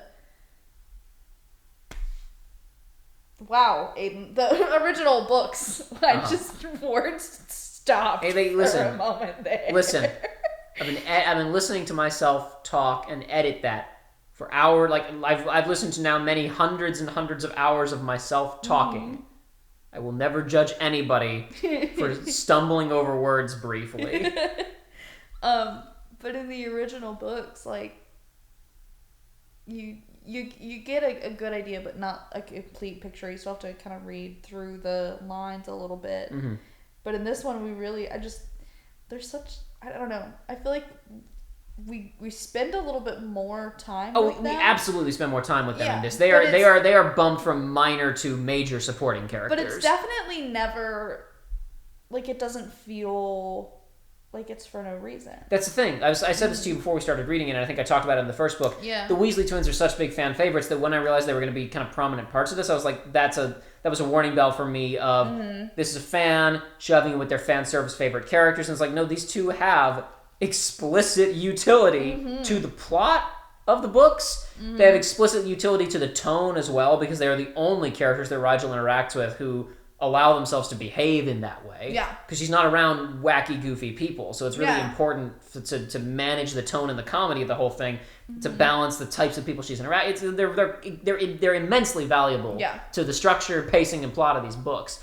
It's also like it's easier to communicate their intelligence in a book that is more concerned with the specificity of the lore, because the original Harry Potter books are very vague about their world building and magical theory and stuff, because they're not important, because they weren't important to those books. They're immensely important to these books, so it's much easier I shouldn't say easy, because what Violet is doing is extremely hard, which is writing a ton of magical mumbo jumbo that she's made up that feels cohesive, that tracks logically, that is mostly interesting to read about, and that is complex enough that you can do interesting things with it, and it's not just here's a fact that exists. Like the amount of time and effort she's put into constructing all of her lore is quite impressive, because you can't have characters impress you with their intellect just by spouting some facts about the world. You have to also be able to impress upon the audience the complexity of these things, and show the characters drawing clever conclusions based on the many different facets of their world, which means you as an author have to be able to come up with all of those different facets, then draw conclusions between them, and figure out a way to communicate it intelligently within the story where the audience can follow along with it. Right. It's not easy. No, absolutely not. But on the subject of all this stuff, and on this talking about exposition and the scene where they're discussing, where the kids are sitting around discussing genealogy and magical theory, when explaining magical traits, how they're an all or nothing deal because their signatures remain permanently undiluted or whatever. Like, you either get partial tongue or you don't get partial tongue. You don't get partial tongue. You either get natural Aquaman ability or you don't get any. If someone's naturally inclined towards a special ability, they get all of it. They don't get partial metamorphagus, whatever Tonks has. Yeah. You get it all or you get nothing, right? And Millicent says, so you're either a seer or you're not. You're either a ghost speaker or you aren't. What the hell's a ghost speaker? What's a ghost speaker? Violet, I have another demand for book 5. I have another demand for book 5 because as far as I can tell, everybody at Hogwarts can talk to ghosts. I demand to know what a ghost speaker is. Wait. What? Okay, so you know how with the originals, everyone's like, oh, it'd be really funny if, like, the epilogue for the 7th book is like, and then Harry woke up. Yeah. What if the whole time her parents have been dead and she's just been a ghost speaker? Oh my god. I'm so sorry. Harry's been in an orphanage the whole time. So later books, I mentioned this is important, so I guess this is a slight spoiler. The later books will go a bit more into wizard genealogy and how magic moves between people generationally and stuff like that. Okay. It's theorized in universe, they discussed during this, that Muggleborns are just the descendants of squibs whose lines vanished. Okay. But I think that has to be complete tosh, right? Because, like, if you're a squib and you live in Diagon Alley, in the lower alleys, right? Or Hogsmeade or wherever, why would you and your family just decide, well, I guess we're muggles now, and move out? Yeah. I mean, other than the obvious reason that muggles are vastly superior and that every luxury wizards enjoy was stolen from muggles, so that's a good reason to go decide to be a muggle now. But my point is that, like, their idea of, like, so, like, people, like, squibs lose their magic and their line fades into obscurity, and then that's where muggleborns come from. It's like, I have to assume this is an in-universe mistake made by racists, because that doesn't make any sense. Yeah. You know? Like, there's too many muggleborns, and squibs, like, don't quit the wizarding world after a couple... Right. Like, I mean, imagine being born a squib, and your parents are squibs, and your grandparents were squibs, but you still live in Hogsmeade or wherever. It's like, why would you just decide one day, I'm going to move to London and never tell my children about magic? I mean, I kind of get it, though. Like, if they were also squibs, like, if your kids end up magical, then, like, maybe. And they don't, and it's unclear if, like, do squibs, like, always produce squibs? Because there is going to be a later storyline that involves a character who is at Hogwarts and has magic, whose father was magical and whose mother was a squib. And they're fine, they got magic. So I don't know if this is like a I'm hesitant to say that it's a mistake on Violet's part because she hadn't finished her world building. I'm pretty sure it is deliberately meant to be like a misunderstanding of how it works, because I don't remember all the details. No, Book does talk about this more later. It very much felt, even when I was reading it, like this is something that they heard someone say one time, and just like I think it's a very convenient explanation. There we go. That's where I was trying to go. It's a convenient explanation for people who don't want to acknowledge that maybe Muggleborns have some value. Yeah. But I feel like in book 4 this is discussed more. I don't recall all the details though. Like, I definitely understand the idea of, like, after a couple of generations of, like, squibness of being non-magical, like, the decision to move back and, like, integrate with Muggle society, because I assume you would be looked down on within the wizarding world because you were a squib. There will be extensive exploration of the lives of squibs in the lower alleys in the later books, and how plenty of them have carved out perfectly decent and respectable lives for themselves. Oh, well, screw that then. Yeah, it's an odd bit. It feels like it could have been dropped. So it feels like it's too extreme of a misconception. I guess this is not really a question that... No, it kind of is kind of a question. Why would squibs be tolerated and Muggleborns and half-bloods not be? I mean, people think poorly of squibs in some instances. Okay. I think in the lower alleys, where a lot of people are poor anyway, a lot of people come there specifically because they're squibs, and it's like, I can go live here, and there's like a market for menial labor. Okay. It's non-magical involved. Like, I can get a job here. I don't need to be able to wave a wand or brew a potion or whatever. I mean, to be fair, there's not a lot of discussion of, like, resentment for squibs, but I don't think there's ever been discussion about legislation. I would assume that squibs can't hold office in the same way that half-bloods and Muggleborns can't, but perhaps they're treated with slightly more respect in society. At least they're pure blood. They were pure blood, or I don't know. Maybe they're treated poorly as well, but just the books aren't really focused on them as much. That could perhaps we could consider that an oversight, that the books are so concerned with the plight of Muggleborns and half-bloods that squibs are not thoroughly explored. However, I will say, how do I put this? Book 5 could have the potential to explore that a bit more than some of the other books so far. I don't say that because Book 5 is uniquely positioned to have that potential. I just mean that, like, it hasn't been explored super thoroughly in the other published books, and Book 5 could plausibly do that. It would make some degree of sense with some of the stuff that book 5 is doing, if we spent a bit, I don't know, it's hard to explain. Yeah, I don't know. It could be done. But it's, I don't know, we're really focused on the other classes, I guess, so they're not explored that much, unfortunately. That was kind of a long-winded tangent about hypothetical in-universe lore stuff that may or may not be thematically connected to the overarching. Let's move on. Oh, when Pansy asks when asking Pansy if she had workout attire, she states, "I'll borrow something from Alden." Do you mean the 15-year-old male? Yeah! I was like, what? I thought about that. I thought that was so funny. And also, like, I don't know. I guess I just can't imagine it, like, fitting well. Yeah, like, I don't know. Easy to It's a bit work odd. out in. That confused me slightly. I'm trying to think about, and this is just me being female, I guess, but, like, no, because only first years have flying class.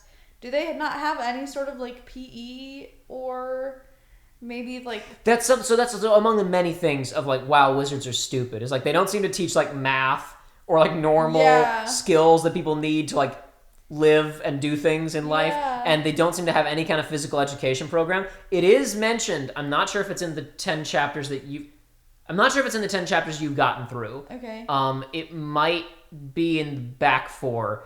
There is brief mention of Archie in America walking back to the castle from quote the tracks and gym class. So once again, the Americans proved their vast superiority over those archaic British wizards, and they value physical education even in the wizarding world. They probably teach math and basic science as well. Also, they don't discriminate against purebloods and muggleborns. But you know what they don't have? What don't they have? Good potions track? Good potions track. God, there's a bit from Community where a character says, "I can excuse racism, but I draw the line at animal cruelty." And then another character goes, "You can excuse racism?" I just saw, like, "I can excuse racism, but I draw the line at a bad potions program." Oh, gosh. Anyway, Harry does some actual detective work, remembering that there were no footprints at the scene of one of the basilisk attacks, meaning the culprit is either capable of covering their tracks or the explosion was delayed, which they eventually deduce that it was a delayed thing. I'm pretty sure maybe that happens later on, but I'm pretty sure Dumbledore does some quick detective work and, like, senses a delayed reaction explosion rune sequence or something like that. Yeah, I think I remember that. It was like a delayed reaction bombardment charm, I believe, caused by a rune sequence that was overpowered and had a crap ton of magic shoved into it. So the instance of the charm going off was significantly more powerful than it should have been. Since I've talked about, I think that sometimes these books aren't very good mystery books. It's difficult for me to judge that since I usually know the answers to the mysteries. There's an example of Harry being smart and actually doing essentially detective work, making deductions about what's going on based on clues at the scene of the crime. Also, I have a note that says, "Damn, Ginny walks out of the common room to head to the owlry. Instant basilisk attack. Did she teleport to the bathroom?" This is just, like, not even, like, significant. It's just kind of silly. I guess I'm through most of, like, the semester stuff. Here we go. I just don't know how you do it all day," Archie said, struggling out of Harry's jeans. "Do what?" Harry asked over her shoulder. "Be you," Archie said. "It's so exhausting." Harry rolled her eyes. "It comes naturally to me." It's just, I don't know, these characters are very charming. Yeah, I mean, especially, like, when they get little moments like that, when we're not just inside Harry's head all the time, when we have little interactions, just they are always top shelf, A1, all the slang, chef's kiss. It was good. More of my writing about, like, Harry's responses to people's criticisms of her. Another bit just kind of wrote down. Crate said bluntly, We appreciate potions more than most. This is when he and Leo are talking to her at the beginning of the Christmas vacation. We appreciate potions more than most, but you take the whole thing too far. It's obsessive and slightly worrying in a lad your age. And then it says, Harry ignored them. The sentence continued, but I just put an ellipsis and let it go. It's just, there are other, all I will say is, keep track of this stuff. There are people trying to tell Harry she has a problem. Yeah. And she will not listen to any of them. No. And this will not stun you, have to learn the hard way about most of her problems as the series goes on. This is a character who, as we've already observed, fights very hard to be unaffected by things. Yeah. It is going to take Herculean efforts to make her shift her perspective on things. Anyway. Made me think about my own friends being like, Aidan, don't do it. Don't do it, girl. I think it's like a TikTok audio that don't do it, girl. I'm not gonna do it. I'm just thinking about it. I did it. I don't know, you and some of my other friends as well. I have a very specific friend who is constantly getting on my case about working too hard, quotation marks. And constantly telling them, I know, I don't care.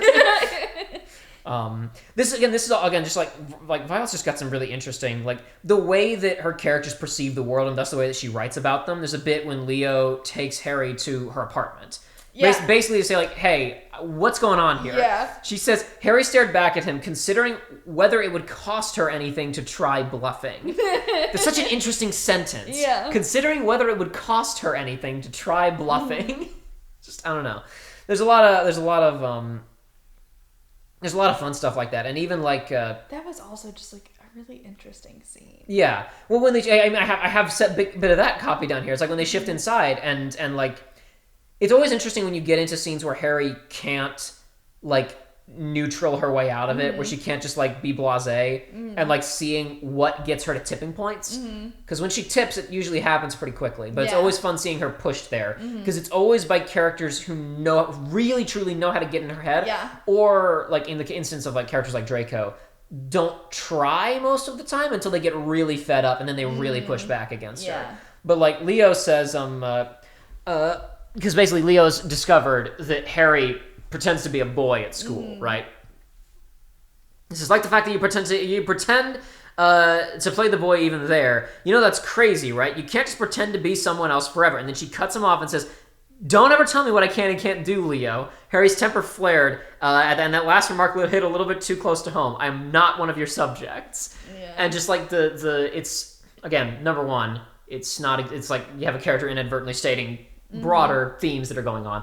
But it really is interesting to see characters push so hard against her because she's usually trying so hard not to get pushed that every time that's why every time she gets dragged to Snape's office is so good because Snape is almost always deliberately trying to produce a reaction. Yeah.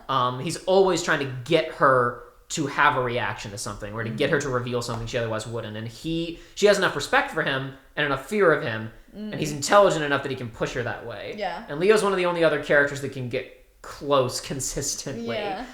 Even though we haven't seen much of him attempting that stuff yet. I do really like him, though, and I anticipate that we will continue to see more of him. Because Violet doesn't strike me as the character who just drops a character in for a book and then stops.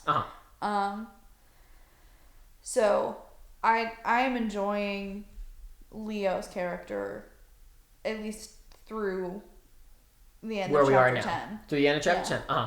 Which is, you've seen, I think, basically all of him that you're going to see in this book. Because, he's obviously only available in Christmas and summer vacations, and Violet typically has books end before or as summer vacation starts, like getting home or whatever else. So it's not much opportunity to see him at the end of the book usually. Yep.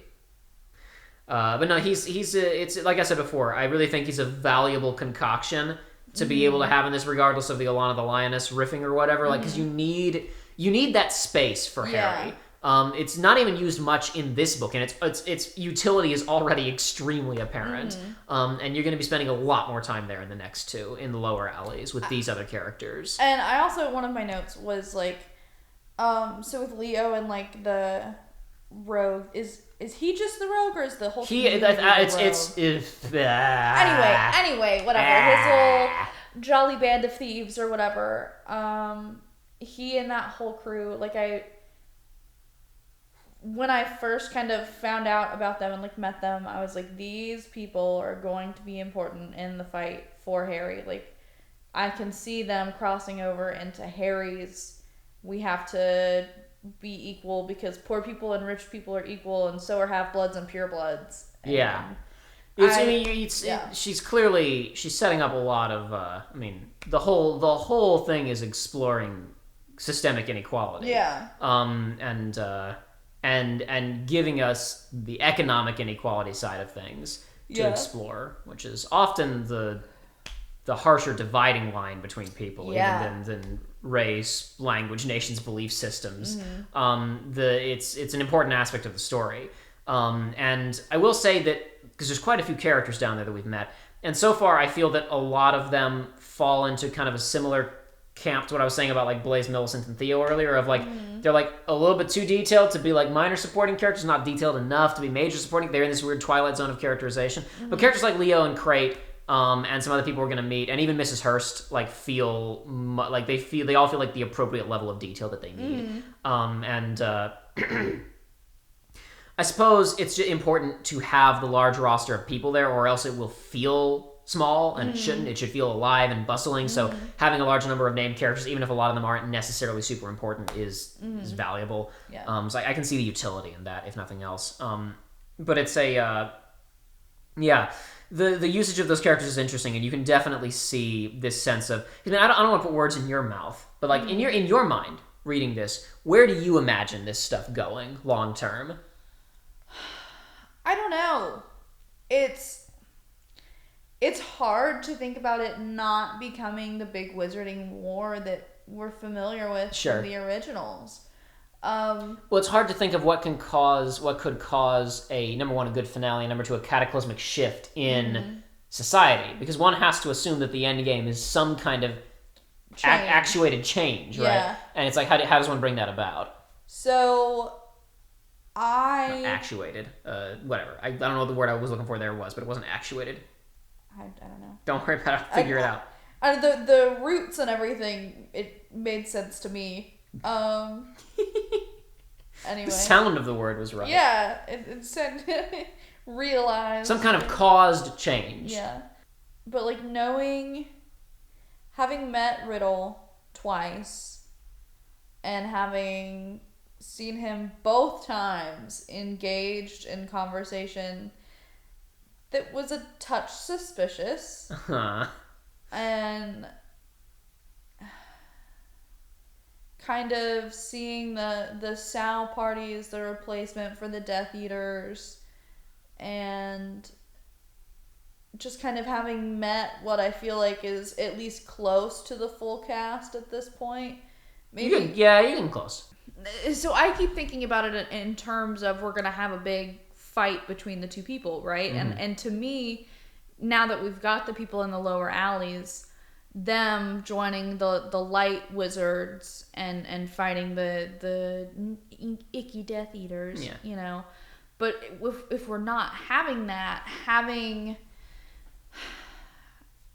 some sort of realization, because I would bet that in the lower alleys there are both dark and light families. Well, we already literally witnessed a gang war in this book even, so clearly they've got their own problems going on. Right, but that wasn't necessarily light versus dark. That was Claw versus but I guess my point is that like you've got the main division of the light and dark side in this. I still kind of find it silly that they refer to them as the light and dark distributions, but whatever. The light and dark factions. One of the major dividing lines for these guys is essentially their fantasy racism, and like being poor does not stop you from being a fantasy racist. Right. In fact, one could argue that we already know some poor fantasy racists from original canon, the Mavolos, or whatever their names were. Marvelos. Yeah. The mom and those, because the Gaunts or whatever they were called. That was their last name, right? Tom Marvolo Riddle? No, not like his mom and her family. They were called the Gaunts or something. I don't remember. Whatever, I don't care. Not the. I thought the mom was a giant. Voldemort's mom? Hagrid's mom. I'm not talking about. Hagrid's mom was a giant. I'm sorry. Yeah, I'm not talking about Hagrid. I ain't talking about Hagrid. No, I know you're not. I'm talking about Voldemort's parents yeah. on the wizarding side. I'm not sure They why were- my they brain were- combined those two. They were like impoverished, gross, deeply disgraced, distant descendants of some, pure blood line. And even though they were down to their last buck and they probably couldn't afford to be more inbred than they already were, they were still holding on to this, this illusion of the value of their bloodline, which is why Tom Riddle's mom gets kicked out when she goes and runs off with a Muggle boy. That's a whole thing. She got disowned and kicked out because she ran off with Muggle trash. Yeah. But it'd be easy. Another reason why that whole setting is probably valuable to exist is because you can have action conflict there. Yeah. or rather Tom Riddle, the politician, and Dumbledore probably are not going to end this series shooting at each other. Right. At least it doesn't feel that way. I guess we don't know how it's going to get there, but it doesn't feel that way. Whereas if you wanted an action climax, you have a stage and conflicts occurring in the lower alleys that could facilitate that. We got a little sniff of it in this book, and over the next couple books, you'll find out more about some stuff that's going on down there. And kind of where I was going with that is since we are probably not going to have Dumbledore and Tom Riddle shoot bang pow at each other, having this area where there are light and dark, pure blood and half blood alike in this lower alley and saying, look, they're all equal here, why can't they all be equal elsewhere? Maybe, I don't know.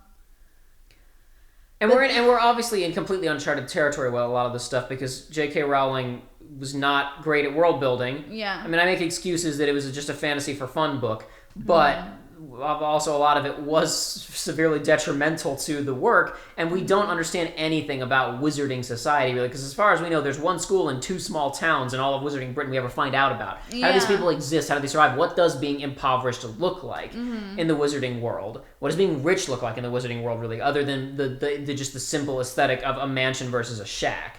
Like, we don't have any perspective on that kind of stuff, and so Violet's kind of he's kind of playing by her own rule book here, and it remains to be seen what she'll do with it. And it is an interesting thing looking at this of how can this conclude, because really the basic permutation of looking at the situation, the setup as we have it in book 1 is Harry graduates, the ruse is successful, and she and Archie switch places, and no one is ever the wiser. Probably not going to happen. And would be not super interesting if it played out that way either. Yeah. I feel like you would feel a little shortchanged. Of course, you could make the story about maybe Draco and Pansy find out, and then they have to wrestle with what do we do about this, and maybe they eventually get over their prejudices and help Harry and Archie get away with it. And then even though Harry starts a new life as Harriet, then they, still supporting her ruse, simply elect to start, quotation marks, a new relationship with Harriet Potter through their friend Archie. Right? That could be, a heartwarming ending or whatever. You could also just go super nihilistic and Harry gets caught and sent to Azkaban.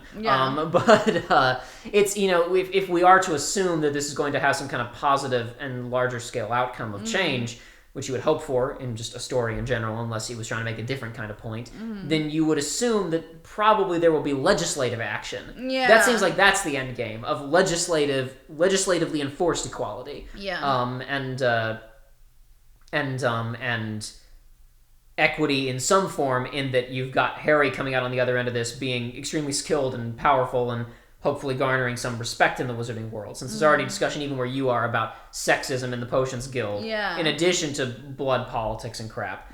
So having Harry break that proverbial glass ceiling, and rise to a position of authority and eminence or whatever would be a valuable shift to carry the series out on. But then you're left to ask, how is she going to accomplish that during these novels where she's attending Hogwarts? It's like there's a lot of question marks, and I think it's part of what's been fun about reading this, honestly, is wondering, well, how's she going to handle this? Because I don't know about you, but for me, I want more conflict is better. I want more conflict. I want people to find out. The reason that I'm keeping track of who knows about Harry is because I want people to find out. I want her to get caught. I want people to get in, because that makes the story more complicated. That means more people have to not just react to Harry and or Rigel. Your behavior is odd and or unhealthy. and their relationship with that. When they shift into mode of, now I know and I have to decide how I'm going to respond to that, if I'm going to help, if I like you more or less, how this is going to change our relationship, and giving this character, whoever they are, be they a racist like Draco or someone who would probably not care and maybe even be impressed like a Leo or something, that changes their role in the story, you know? And that's the kind of stuff that I wouldn't want I would not want her to be flawless. Yeah. I would not want to get to the end without at least some characters finding out, you know? To me, that would be like, that'd be like robbing you of, not that the premise literally promises that, but it's like when someone's pulling off something as audacious as this, you want to see what happens when they get caught, be it on a large scale or a small scale. Right. So I think at the very least, Draco and Pansy have to find out. Absolutely. Like it feels like if they don't find out, then like what's the point? Yeah. They have to find out and they have to contend with that information. I think it makes sense for Dumbledore to know. I think it would be incredibly interesting for Snape to know, but I don't know that I want him to because I don't know how he'll react. I think it would be, because I know people talk about, people really love Snape as a character, and like, I'm not one of them. People talk We've about discussed this. I think Snape is really interesting. I also think that it's, jokes can obviously be made about this dude being so upset over that one girl that he liked when he was a teenager that he does all this crap in the canon books. But I think he's an interesting character, not a good person, but an interesting character. Yeah. And I think that gaslighting him into really caring about Harriet Potter, not just as a potioneer, but like as a person, being legitimately invested in her development, and letting himself get to the point where he just cares about this person, only to have the rug swept out from under him suddenly to discover this is James Potter's child. Right, exactly. Would be fascinating. Right, exactly. But I don't know this Snape well enough to know what he's going to do. We discussed last time, since we don't have the whole background of Lily Evans died, and he was the first one on the scene, and he was very upset about this. We really don't know where Snape's mindset is on much of anything, or what his policies are. It seems fairly apparent that he, despite being in the favor of both political parties, he is in fact in favor of both political parties. He's not like publicly one or the other, really. And we hear his internal monologue a couple of times, and once, I believe in book 1 even, he does basically make a comment about how like a lot of the SOW parties' policies are a little whack, but he doesn't exactly make like a damning condemnation. And but it makes sense that he would be a little bit opposed because he's a half-blood, right? And that's public knowledge in this world. People know that, and he's just kind of treated as a respected member of society because of his skill set. But I don't know, that's the type of stuff that it's interesting to look at at this as a whole and wonder where it's going, because with the original books, there's a okay, Harry will at some point, it can be assumed from the very beginning, defeat Voldemort in a fight, because that's essentially what he does in the first book. I still think, honestly, and some people may disagree with me, I think that the first book functions very well. It's just like a standalone little adventure story about a kid discovering this world and defeating an enemy and learning some things about himself and the people around him. But with this, sure, there is the thing of like Harry has to get away with this somehow and not go to prison, but like there are so many other objectives that are very clearly important, like dramatically and thematically, and you're like, but how? How can they be accomplished? And you must assume that if Violet has chosen to set off down this path, she must have an idea. And that's one thing I think that it is important to notice, is that like while these aren't really functionally mystery books like the original can kind of claim to be,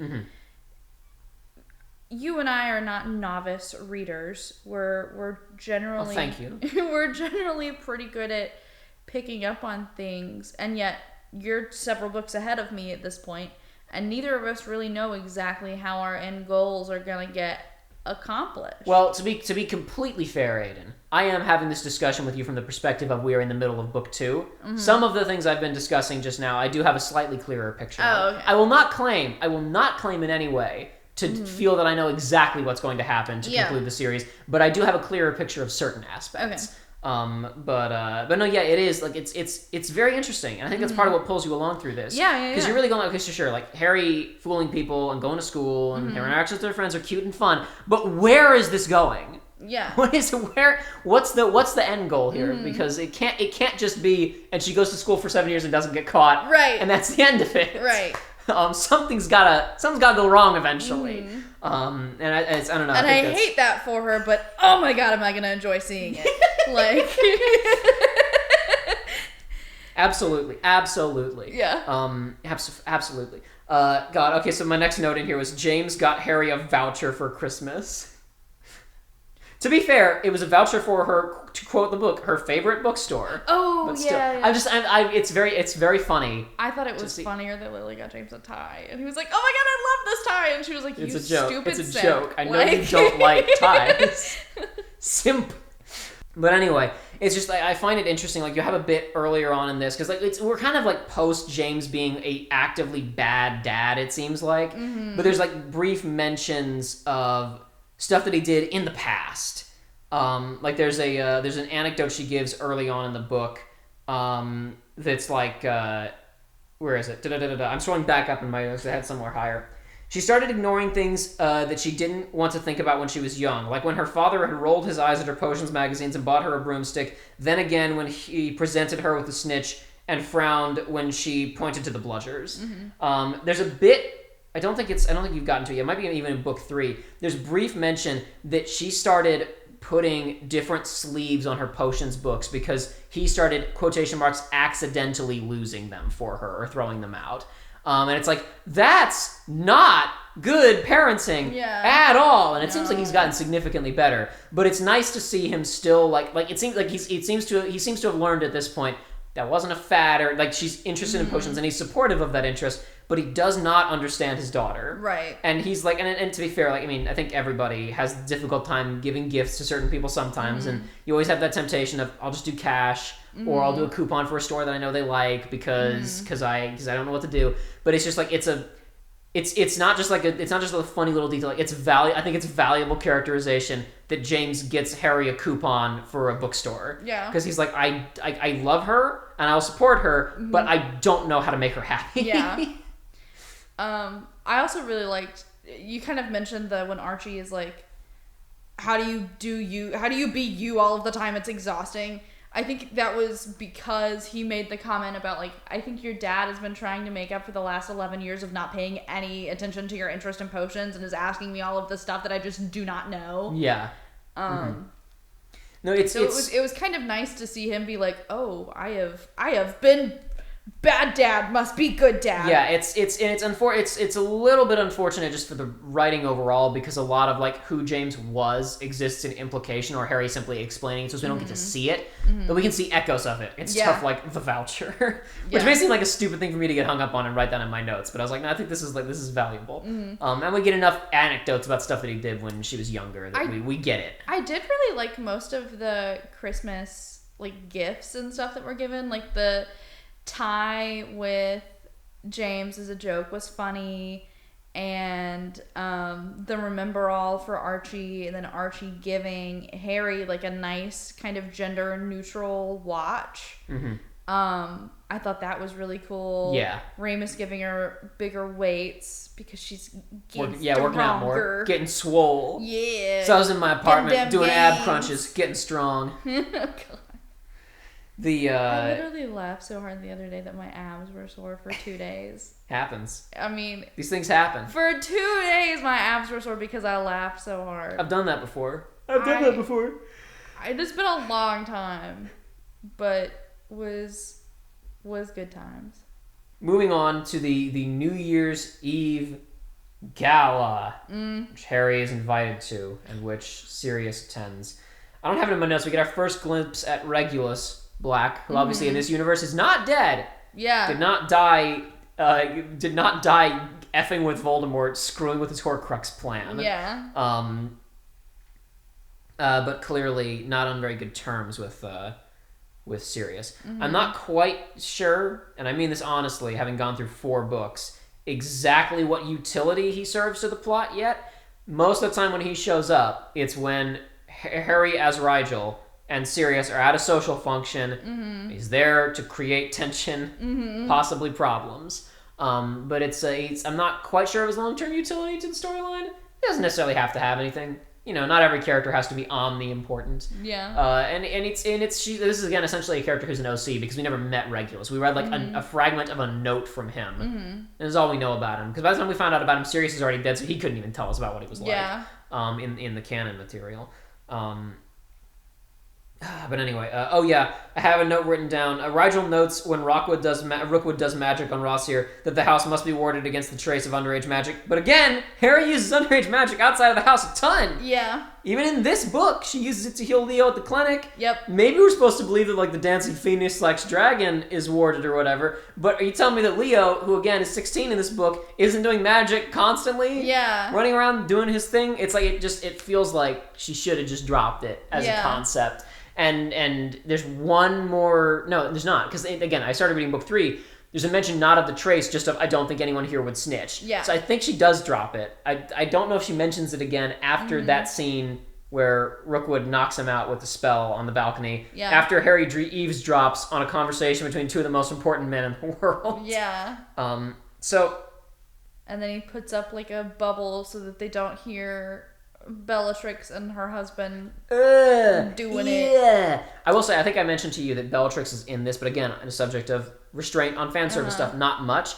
I believe you have now read 90% of Bellatrix Lestrange's dialogue in the series to date. Solid. What about her kid, though? Because he seems like a real douchebag. You're going to see more of that kid. Son of a bitch. You're going to see more of that Kylan Lestrange. Literally, son of a bitch. You're gonna be seeing a good bit more of that Kylan Lestrange, Aidan.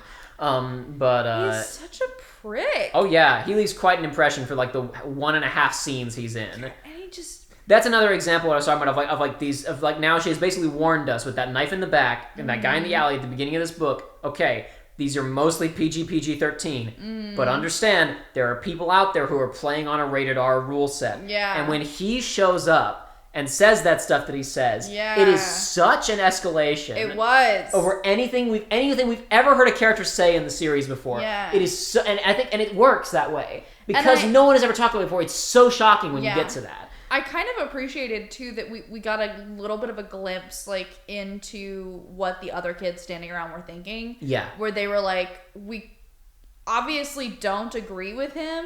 But we're not gonna like attack him in the ballroom. Yeah, like we can't publicly stand against him, but like holy shit, we do not want to publicly stand with him either. It is that moment where you're like, it's like everybody in that room is a pureblood, probably slightly racist asshole, and it's like, and even like he is taking it so far past the line, that it is just not cool.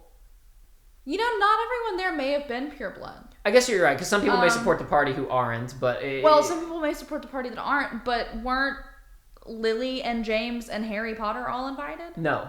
No? No, James was there as a police escort, essentially. No, I didn't think... Oh, no, excuse me, no, that's right. The Malfoy party is considered a political party. The summer party the Malfoys do is primarily a pureblood attended event. Yes. The fundraiser... is specifically presented as a nonpartisan, neutral fundraising, like a charity party, right? Where everybody is invited. Yes, everyone is invited. Many people who are considered part of the light faction simply do not attend because it is a Riddle party in name only. It is generally hosted in the homes of people who support his party, and though there is no main benefactor, it is generally viewed as a pureblood high society bash. But no, the minister is there. Obviously, he couldn't be attending partisan events like that, probably. Right. James is there in his role as a cop because he's on the minister's security detail that night. I didn't think he was there. No, he does. It is mentioned that James is there, and Harry specifically says, "I ain't going over there." It's mentioned that he's standing over near Fudge and Fudge's daughter, which is a character that, as far as I know, is a concoction of Violet's, who has been mentioned multiple times across all 4 books. Okay. Never seen. Never named. Interesting. I don't know what she's up to there. I don't know if this is for fun. She just threw that in for fun. That was just a little something extra I added for fun. Or if it's going somewhere. A little spice.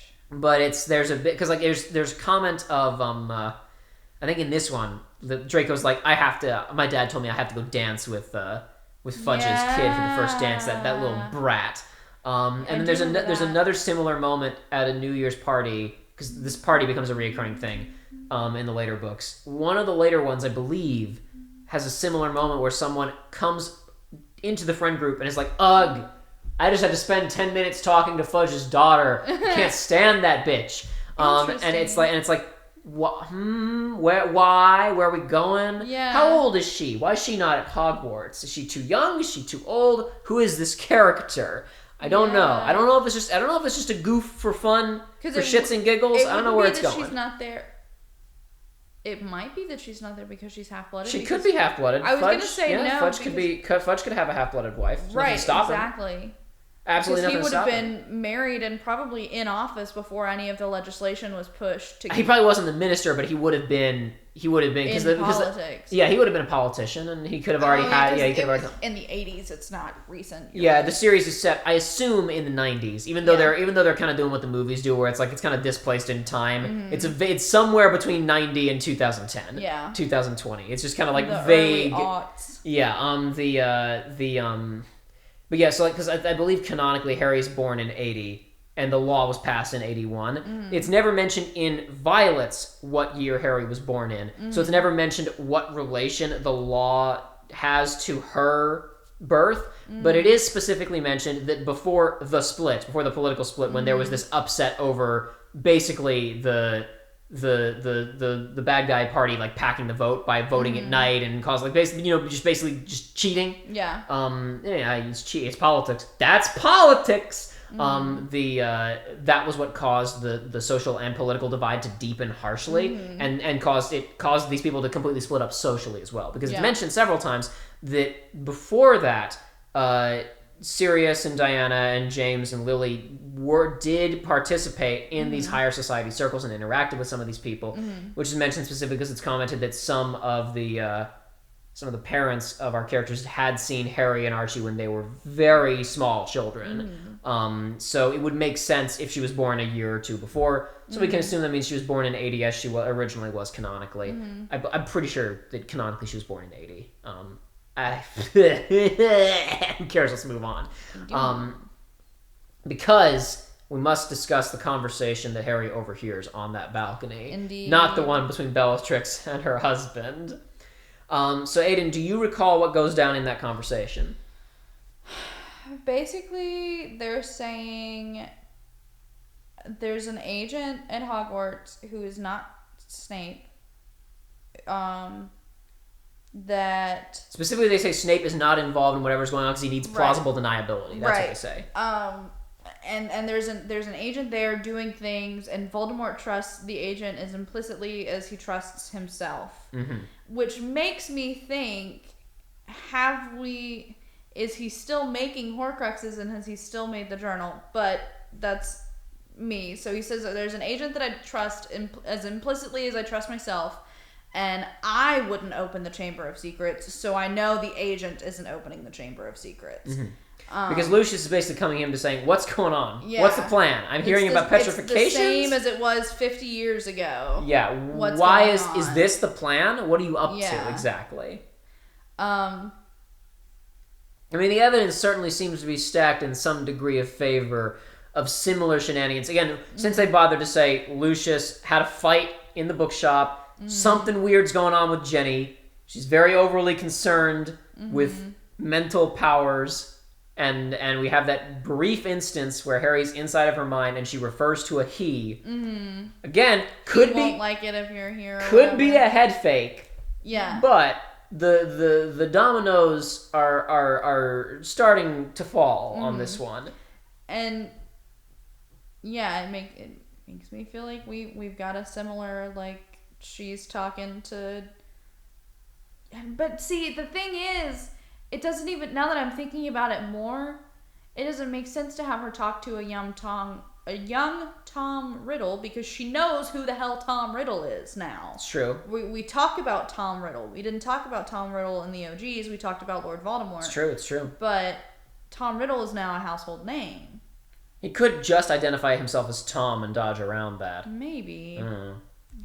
Or go by an alias. young young Tom in the Notebook goes by Lord Voldemort instead of young Tom in the book goes by young Lord Voldemort. He rearranges it. He rearranges I am Lord Voldemort to Tom Mavolo Riddle, and that's the reveal. I don't want to talk about this too much because obviously I've finished the book. Right. I just wanted to get your read because that's kind of obviously that conversation is a pretty significant little tidbit of information for us. So where do you think? Because we're about at the end of the discussion of what happens in the first 10 chapters. Where do you, Aidan, think the Serpentine Subterfuge is going? I'm gonna crack my knuckles. Yeah. Continue. Obviously, we've opened the chamber. I don't think we're gonna. I don't know. I mean, maybe I'm gonna listen to this after I finish it and be like, haha, how naive of me. But, like, I'm pretty sure we're fighting a basilisk. I feel like Harry's gonna figure it out, and Rigel's yet again gonna be in the spotlight that he doesn't want, and the legislation is gonna get pushed back again. and maybe we can just rinse and repeat and keep everybody nice and happy. Every book, some new crisis to try and discredit Dumbledore. Harry fixes it. The law's pushed back. The day is saved. Yeah. We'll do this for 7 books. She'll graduate. She'll switch back to places, and then she will have by this point found true love. So the law will no longer matter, and we will proceed. Now the age gap between her and Leo isn't as weird. Anyway, but yeah, no, it is. I feel, a weakness from the perspective of coming at it as a fan fiction, because it's like on one hand, if it's Riddle Diary, then there's limited okay, we kind of know what's going on. There's question marks because if it is Riddle Diary, as you said, Ginny knows who Tom Riddle is. What's the plan this time around? What's going on? If it isn't, then it could feel really cheap, like Violet, knowing our canon bias, just fed us nonstop info saying it's this, just to do a head fake for the sake of doing a head fake. So she's in an unfortunate position where unless she's concocting a completely original plot, she's kind of going to fall into one of these two camps. So the best thing she can do is either make that head fake worthy and interesting, or if she's repeating scenarios from canon, remix them and make them interesting. And we'll have to discuss what she does or doesn't do with that on the next episode, where we talk about the back 4 chapters of Serpentine Subterfuge. I do have a couple of notes real quick to wrap it up, though, because technically chapter 10 does feature just getting back to Hogwarts, even though in my head I picked the end of the winter break because I wanted the whole New Year's Eve bit to kind of be the climax of this discussion. There is a bit more of that chapter kind of getting to the end, so might as well discuss it. I really appreciate this version of Draco starting to get fed up with his dad.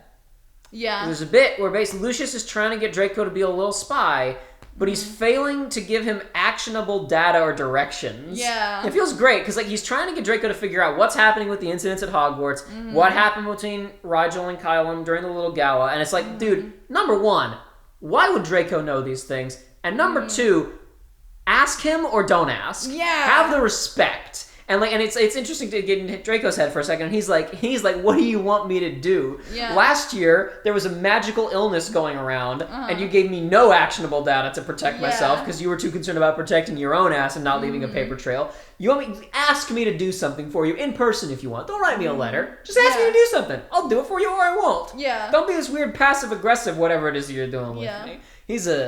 I don't know, it's fun because it definitely feels like the dynamic that you can kind of infer in the source material, and which is played out very explicitly in Harry Potter musicals. But mixed up where Draco is starting to feel a certain degree of loyalty to his friends. Yeah. And also mistrust of his father. Which is, again, we're talking about how are we going to shift these characters' perspectives over time. I think it's very valuable to note that at this point, Draco has correctly deduced that his father was willing to use him as a political pawn in what was essentially an act of terrorism. Yep. It was supposed to be non-lethal terrorism, but he almost died. Terrorism nonetheless. This does not have him feeling super positive about his relationship with his dad. Yeah. He doesn't hate him now or whatever, but it's just kind of like, wow. There's a little tension there. You really just about let me get killed. And looking at the whole thing from the perspective of what can cause these characters to shift their perspectives. I think it is interesting that even though a lot of them are more subtle than that specific example, we are stacking evidence and experiences into characters like Draco and Pansy's lives, which could cause them to, when the cards are down, side with Rigel/Harriet if things go south. Right. And it's being done slowly and very carefully and with respect to these people, because people don't change their biases and worldviews instantaneously overnight. This is a literal multi-year process for these characters. And I appreciate as well that it's not being done overnight. We didn't go from, oh wow, Rigel told me one time that Muggleborns are good, pretty solid. Harry's nice, and I'm no longer a racist. Right? Yeah. There's still this, when politics come up, kind of uncomfortable. Don't talk about it around Rigel, because we don't know where he really feels about these things, and he's got family who are them, so we probably shouldn't say anything too insensitive around him. But they really still feel the same way. It's it's interesting. I think I've talked to you. I don't know if I talked about this during the previous episode, but something I think I've talked to you about in person before is that I often get a bit miffed by fantasy racism, because it often misses the point of what is bad about racism. Because in fantasy racism, the racism is often between elves and orcs and Faunus from Ruby or whatever else. And it's like, the thing about racism is that human beings are all pretty much exactly the same, really. Right. And racism is an artificial construct. And like, if you have a fantasy setting where people legitimately, biologically have extremely different tendencies, physical capabilities, biomes they can exist in, like in Ruby specifically, it's one, because Ruby tries very hard to do these like racism allegories that feels so, I shouldn't say fall completely flat, but that feels so weird for many, many, many reasons, mainly because it's being written by two white dudes who are not handling the material very well. But one thing that's always bugged me about it is that the Faunus are, in fact, just better than humans. They're just better, which makes the issue like a completely different ball game. And also, it makes less sense that they're the ones being oppressed. I guess it's like they're being oppressed economically, and that makes some degree of sense. But like Faunus universally have superior night vision to humans. Many of them can breathe underwater. Some of them have limited flight capabilities. Some are born as Spider Faunus and they have Spider-Man powers. Some of them have retractable claws, which basically means they are born with a concealed carry permit. Right. Like, my point is that in a lot of fantasy racism, when people try to do racism allegories, it can really miss the mark. What I really like about this is that there's specific talk about othering of, Muggleborns and Half-Bloods aren't as good, they don't have as much control over magic, they don't have as much of it, it isn't as pure, and we have, from our perspective, our central perspective character is a Half-Blood who has been specifically designed to be probably the most magically powerful character in the story that we've met so far, barring like Dumbledore and Riddle and whatever, right? And it's like, and that's another reason why like the decision of like Harry's super overpowered in this story works, other than the limitations of she can't control it very well. I talked last time around a bit like it being a bit like Midoriya's character from My Hero Academia, where he can't really harness One for All yet. It's too much for him to physically be able to take, so he hurts himself when he uses it often.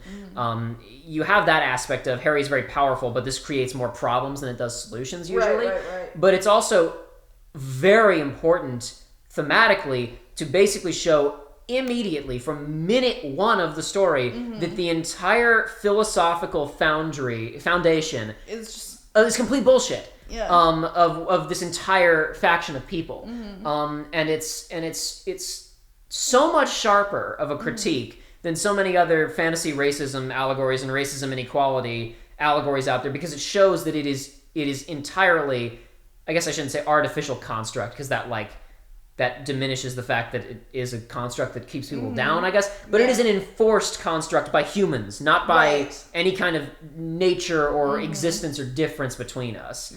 And it's and it makes the allegory much stronger, I think. And it's again part of why I think it would be disappointing if we didn't see those secrets come out, and if we didn't see that inequality fought, because she has set up a very careful and deliberate stage with these books. Right. And I'm just fascinated to see what happens. But I don't know. I believe that's about it. We've talked even longer than we did for the first book. The entire first book, we talked more time for like slightly more than half of the second book. Mm-hmm. This is why we will be breaking these books up even more in future. I know for a fact that book 4 will be at least 4 episodes, maybe more. Mm-hmm. Considering how long this one was, I might go ahead and say book 3 is going to be 4 episodes too, because otherwise this is going to get unwieldy real fast. But that's it. That's it for now. We have finished this discussion of the first 10 chapters of the Serpentine Subterfuge. Aidan, your closing thoughts going through these books for the first time. How you feeling? Man, I like them. They're nice little good books. I'm having a great time. I maintain that if these ever get brought into the physical, these will never get a physical release, Aidan. But if they do, I'll buy them, baby. Aidan, they'd be as thick as the sofa we're sitting on right now. Perfect. Might not have a new chair. Yeah, publish them in hardback. I'll slap a cushion on them, and that will never ever happen. I would very much like, because fanfiction.net doesn't really let you do this. Mm-hmm. She's talked about migrating them to Archive of Our Own at some point. Okay. If she does that, I think Archive of Our Own is better about letting you copy paste and or download a PDF. That'd be rad. I'd like to have a PDF of this sitting around just in case. I don't like that, because I've just been reading it on my phone, and so I just leave the tab open. And if I close the browser, you gotta find your spot again. And these chapters are huge. Yes, that's frackin' annoying. Be very, very careful, Aidan, that you do not accidentally close your browser while reading the final chapter of this book. Yeah, no freaking kidding. Though to be fair, I don't know what browser you have on your phone specifically. You can probably use find in text, and you could remember a recent sentence or phrase and get close enough. Save yourself a bit of time. I had to do that several times. Of remember a specific phrase or a specific thing to find my spot in a chapter. I had to a few days ago. I was like, how did that scene play out again? And I'll give you a little teaser, Aidan. Oh no. I had to Google the futile facade and this word, and then I got the chapter, and then I had to go find in text, and there were only 2 instances of it in the whole chapter, and I went to those and I was like, oh no, it must be the previous chapter. So I went to the previous chapter and found in page the word kiss, which appeared twice, but I found the scene that I was looking for. No! I did find it, and I was like, that is how that scene played out. We didn't talk at all about the weird, slightly homo happening with Alden.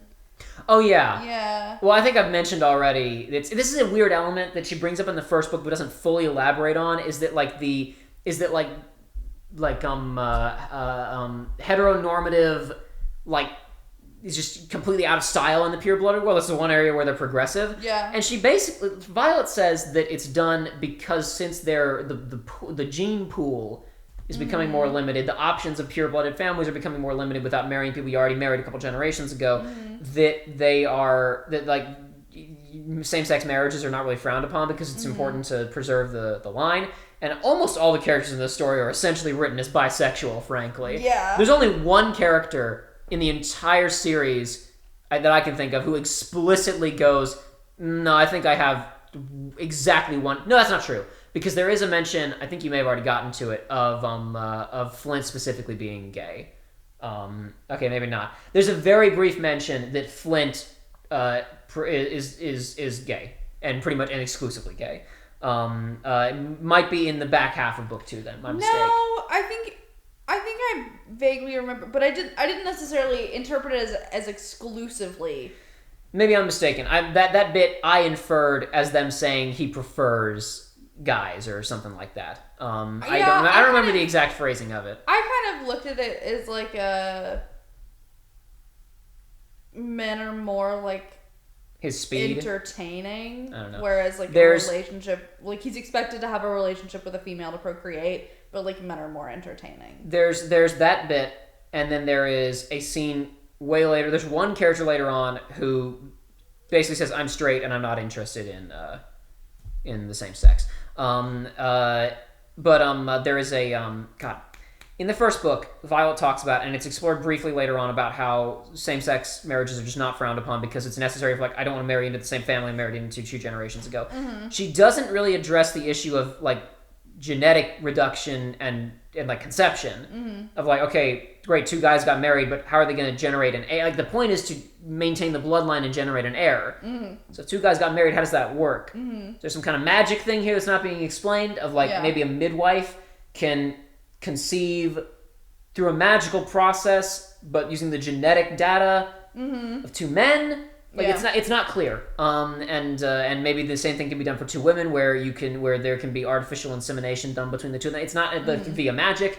It's not specified, and it's a little bit odd. I mean, I understand what she's going for. Both in that it allows her to set up a stage where, when she's exploring all these other issues of classism and racism, she does have at least one area where she gets to be progressive, where nobody's a homophobe, which is nice. Yeah.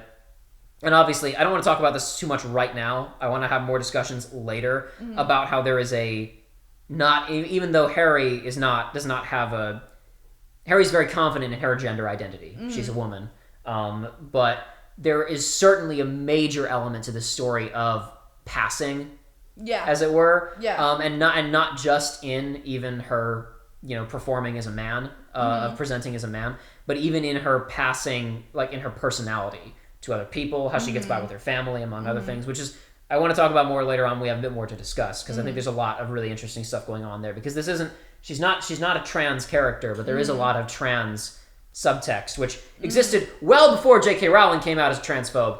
But it's I don't know. I think it's very nice that this fan fiction that we're sitting here talking about, though it doesn't star a trans character, it's one of those things where, like, it's got that subtext. Yeah. I can't speak to that experience, obviously. Because I am a man and very comfortable with being a man. Yeah. But I think that it's very interesting that, having discovered this after J.K. Rowling made a more firm transition to, I am now going to plant my flag on the hill of assholes and I will die here. It's very interesting that this story that's been going on for over 10 years at this point is exploring these ideas. The fact that Harry is, like, expected to perform for her family is not a positive thing. Right. Like, and there's other characters too who are also in their own ways passing, who are having to pretend to be other people to satisfy the world around them. Yeah. This is a very reoccurring element to this story, not just with Harry. And I think it's very interesting. And not at all coincidental that theme is so heavily tied up in a story about a girl pretending to be a man to advance in a society that would otherwise be keeping her down. And I don't know. I think it's very interesting. And these are things we'll hopefully be able to talk about a lot more as we get further on into the books. But there's certain things that I just can't talk about right now. But anyway, yeah, that's it. We've now tried to quit this video several times at this point. I am very excited, deeply excited, yes. Aidan, to discuss the rest of this book with you. Okay. Another reason beyond just the fact that the books are so long, there would be a difficulty, I feel, in discussing these books with the vast quantity of material there is to discuss if we discuss the whole book at once. There's be a lot to keep track of and move through. But another reason is because the finales of these books tend to be, I mean, I think you would agree, in the last book, that back semester and the finale was so strong that even though the rest of the book was fun, that was all we wanted to talk about. Yeah, it was much more interesting. And this book, all the books going forward are much more even in terms of their quality. The problem with the first book was also that the first semester is just not as high quality as the second semester by a wide margin. I would say that the quality distribution is much more even keeled across the remaining 3 books, the book 2, 3, and 4. I can't speak to 5 yet, obviously, because it's only the first chapter out. But the finales are so strong that it wouldn't be that it would be the only thing we wanted to talk about. We would be infuriated that there were so many other incredibly interesting things to talk about that we know are worthy of discussion, but we simply cannot wait to get to the ending. Yeah. And so I am very looking forward to discussing that with you on the next episode where we will be discussing chapters 11 through 14 of Murky Blue Matters, the what's this book called? The Serpentine Subterfuge. I almost said The Ambiguous Artifice, and that's not right. This title's not great either, but I think it's better than The Ambiguous Artifice. It's okay. Some of these titles are good. Some of them are not so good. The books are all good, though. Yeah. So, doesn't really matter. You don't judge a book by its title. It's true. You don't judge a book by its title or the cover that it doesn't have because it's on fanfiction.net.